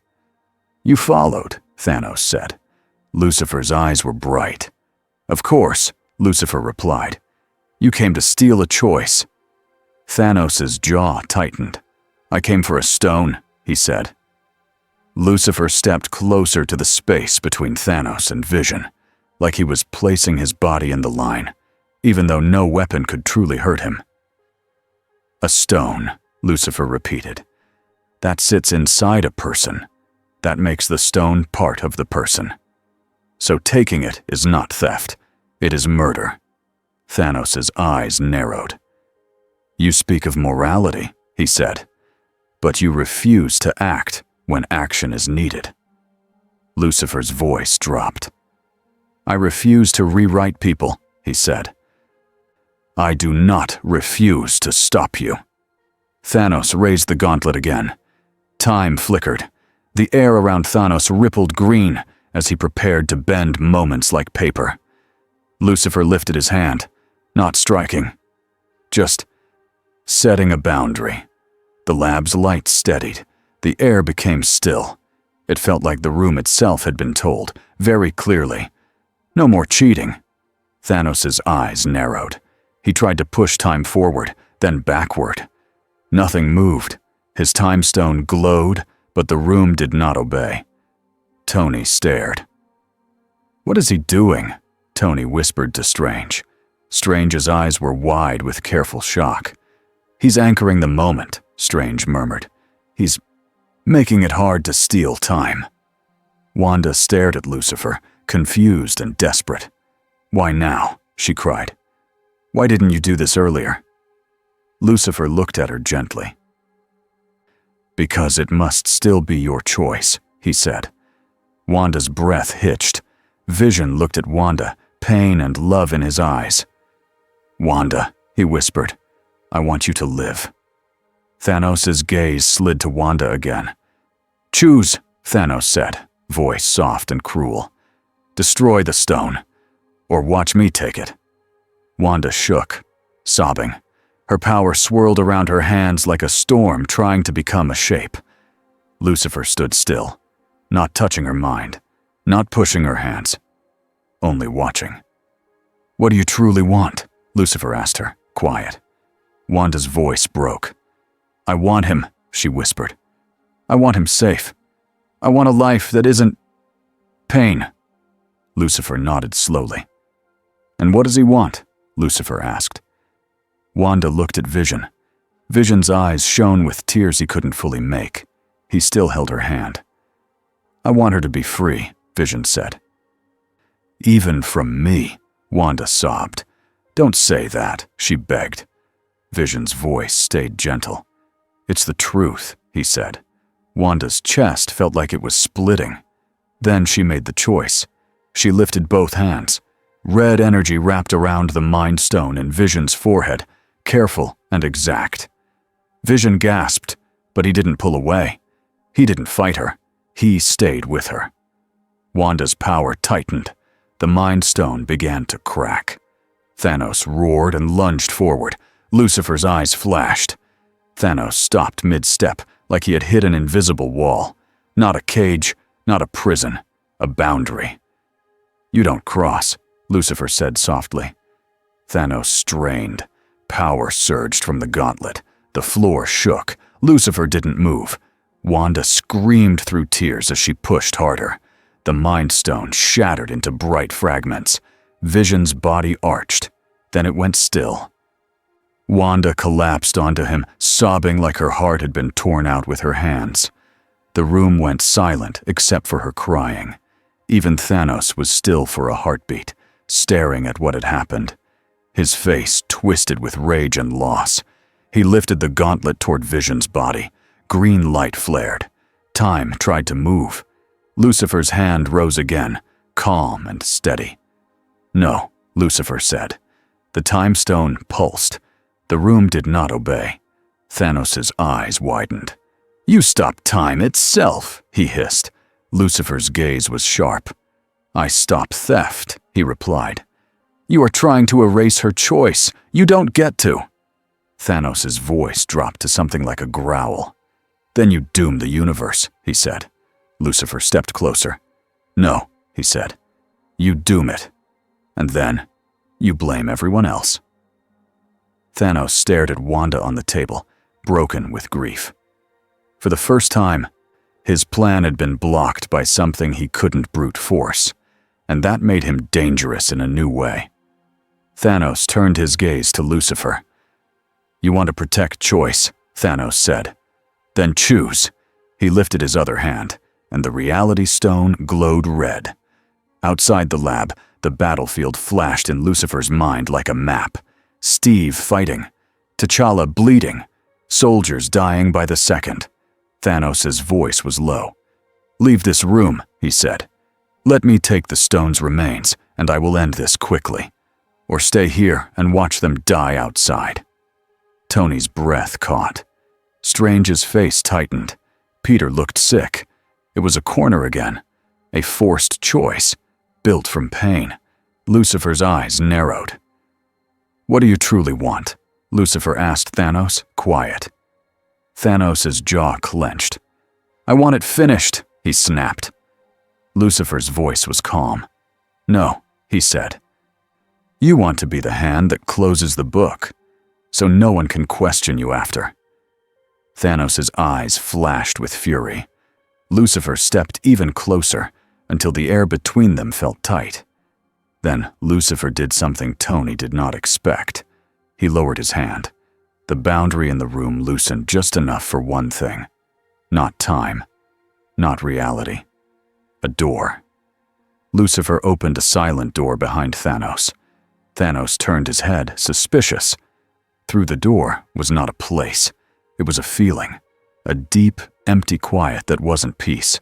It was loneliness. It was the sound of a man who had won and still felt nothing. Thanos' eyes narrowed. "What is this?" he demanded. Lucifer's voice was soft. "What you're actually chasing," he said. "The silence inside you." Thanos took half a step back, anger mixing with something he hated showing. Lucifer didn't strike him.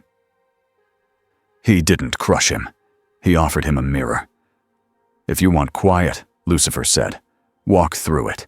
You can have it right now. No stones, no war, no applause." Thanos stared at the door like it insulted him. He didn't want quiet that way. He wanted quiet that proved he was right. Thanos' face hardened. "Trick," he hissed. Lucifer nodded once. "Yes," he said. "Because your plan is a trick, too. You call it balance, so you don't have to say control."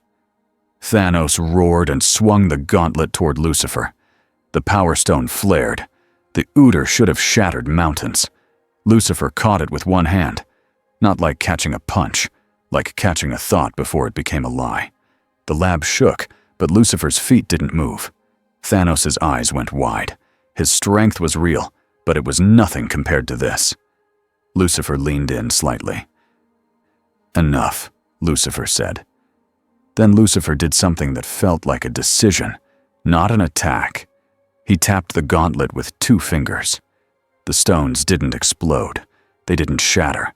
They simply let go. The space stone slipped free first, hovering in the air like a blue tear. Then the reality stone. Then the power stone. Then the time stone. They floated between Lucifer and Thanos, glowing softly, like they were confused who they belonged to. Tony's mouth fell open. "That's not," he started. Strange whispered, stunned. "He's separating them." Thanos reached out, furious, trying to grab them back. Lucifer raised a hand. The stones drifted away from Thanos, staying just out of reach, like magnets repelling. Lucifer turned his head slightly, as if listening to something deeper than the room. "Stones are laws," Lucifer said quietly. "So I'm not destroying them. I'm returning them where they can't be used like weapons." He snapped his fingers. Each stone vanished in a different direction, not through space like a teleport, but through something older, like a door into the roots of reality itself. The lab lights dimmed for a second, then steadied. Thanos stared at his empty gauntlet. For the first time, he looked small. Not weak, not harmless, but suddenly human in his shock. His face twisted into rage. He lunged at Lucifer with his bare hands. Lucifer did not flinch. He placed one palm on Thanos' chest and stopped him like a wall stops a wave. "You're still you," Lucifer said softly. "You can still choose what you become without stones." Thanos' eyes burned. "I will take them back," he hissed. Lucifer's gaze was steady. "Try," he said. "But understand this. I will not let you steal choice with time. I will not let you rewrite grief with reality. I will not let you crush worlds and call it mercy." Thanos' breath was heavy. He looked past Lucifer at Wanda, broken over Vision's body. His face tightened. "This is what choice makes," Thanos said, voice bitter. "Pain. Loss. Chaos." Lucifer's voice stayed calm. "Yes," he said. "And also love, and courage, and meaning. You can't cut out pain without cutting out what makes life real." Thanos shook with fury. Then he did the one thing he was always good at. He adapted. He stepped back, eyes cold again. "Then I will do it without stones," he said. Tony scoffed. Bitter. "Good luck," Tony muttered. Thanos didn't reply. He opened a small device on his belt, a signal flare. Outside, his ships began to pull back. The army retreated, not because they were beaten, but because Thanos had decided the battle was no longer worth it. Steve and the Wakandans watched the flood of aliens reverse like a tide, confused, wary, hurt. Thanos looked at Lucifer one last time. "You think you're above this," Thanos said, "but you've chosen a side." Lucifer's expression was quiet. "I chose a line," he said. "There's a difference." Thanos' mouth tightened. He activated another device. A portal opened, rough and violent, powered by ship tech, not stones. Thanos stepped into it and vanished. The portal snapped shut, leaving a lab full of silence, grief, and shaken people. Wanda stayed on the table, holding Vision's still hand. Tony's anger drained into something heavy and tired. Strange stared at the place where the stones had been, breathing slowly. Like he had just watched the rules of magic get rewritten and politely put back. Shuri stood up from behind her console, eyes wide. "Okay," she said, voice shaky. "So, that happened."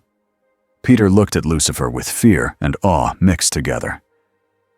"Did you just take the Infinity Stones?" he asked. Lucifer looked at him. "I moved them," he said simply. Tony pointed at Lucifer, voice sharp. "You could have done that on Titan," he snapped. Lucifer's gaze met Tony's. "Yes," he said. Tony's face twisted. "Then why didn't you?" he demanded. Lucifer's voice was quiet. "Because you needed to choose your fight," he said. "Because Strange needed to choose his sacrifice. Because Wanda needed to choose her love." Tony shook his head, furious. "That's insane," he said. "People died." Lucifer nodded once. "Yes," he said. "And that is why your choices matter." Tony stared at him, breathing hard, then looked away, unable to accept it and unable to deny it.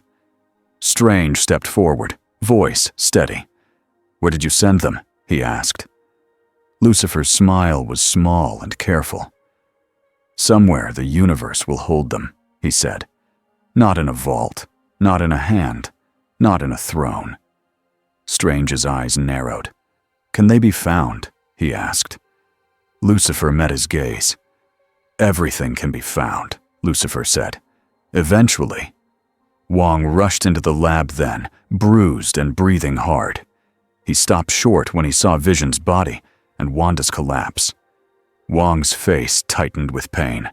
Then his eyes snapped to Lucifer. "Where is Thanos?" Wong demanded. Lucifer answered calmly. "Gone," he said. "For now." Wong's jaw clenched. "And the stones?" he asked. Lucifer's eyes stayed calm.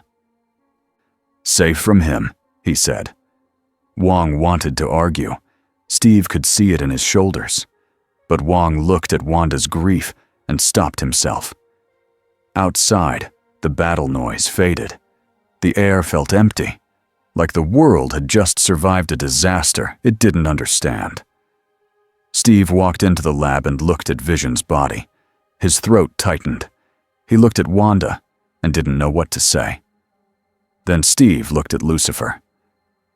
"You're staying," Steve said, not a question. Lucifer's face was unreadable. "For now," he said. Steve's voice was rough. "Why?" he asked. Lucifer glanced at Wanda, then at the others. "Because someone has to stand where the rules get abused," Lucifer said. And because your universe has a habit of attracting monsters. Tony muttered. Yeah, welcome to the club. Lucifer smiled faintly. I'm not joining your club, he said. Steve's eyes narrowed. Then what are you? Steve asked. Lucifer's gaze drifted upward, as if he could see past the ceiling into the sky. A guard, he said. Not of you. Of choice. And for the first time, Steve heard something under Lucifer's calm. Not pride, not cruelty. Something like tired duty. Weeks later, the world told the story wrong. Some people said an angel saved Wakanda.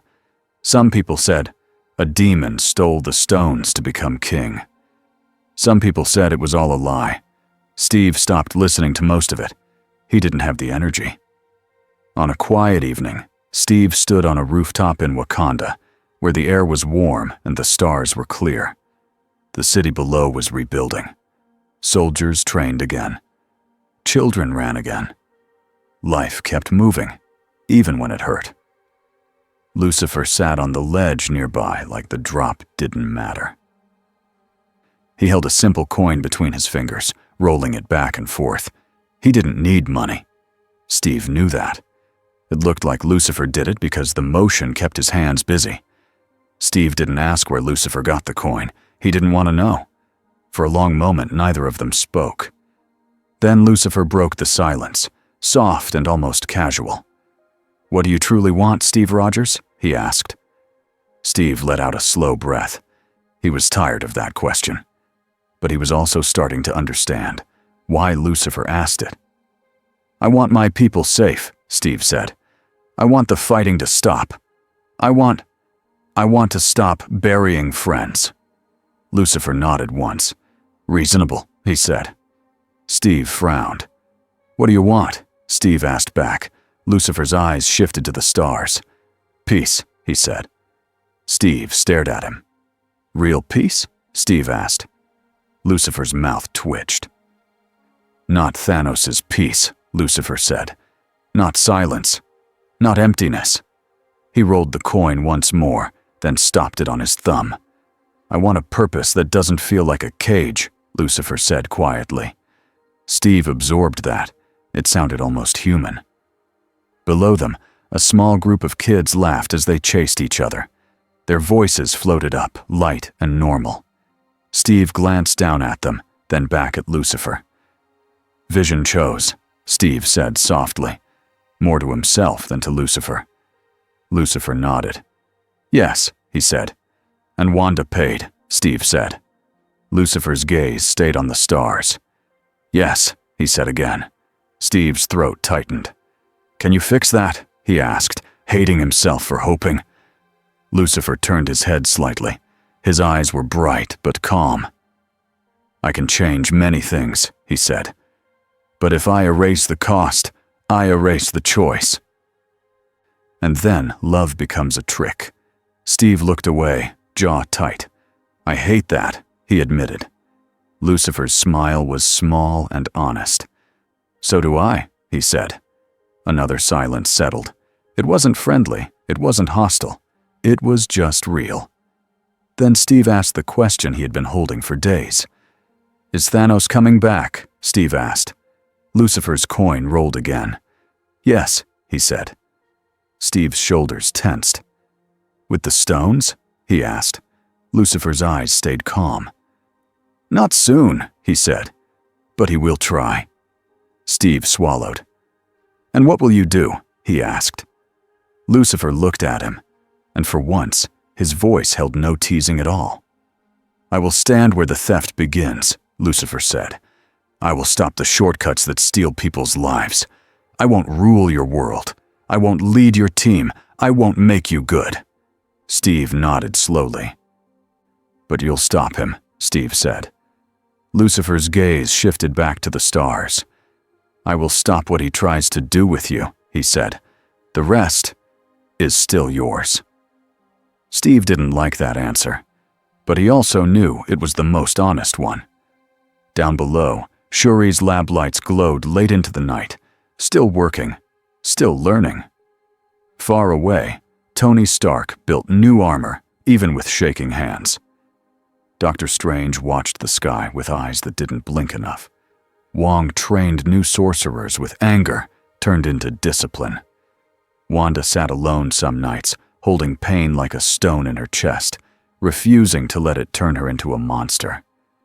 And somewhere out in the dark, Thanos gathered his armies and his patience, planning how to win without the easy tool he had lost. Steve looked at Lucifer one last time. "You're not a hero," Steve said. Lucifer's smile returned, faint and sharp. "No," he agreed. Steve nodded. "But you're not doing nothing," he said. Lucifer flipped the coin once. It spun and landed back on his thumb without falling. Then Lucifer asked the question again, but this time the question wasn't aimed at Steve. It was aimed inward. "What do I truly want?" Lucifer whispered. For a rare moment, he didn't answer. He just watched the stars, quiet and thoughtful, while the world below kept living. And in that quiet, the theme felt clear in a simple way. Life didn't become easy. It became honest. Choice still hurt, but it was still choice.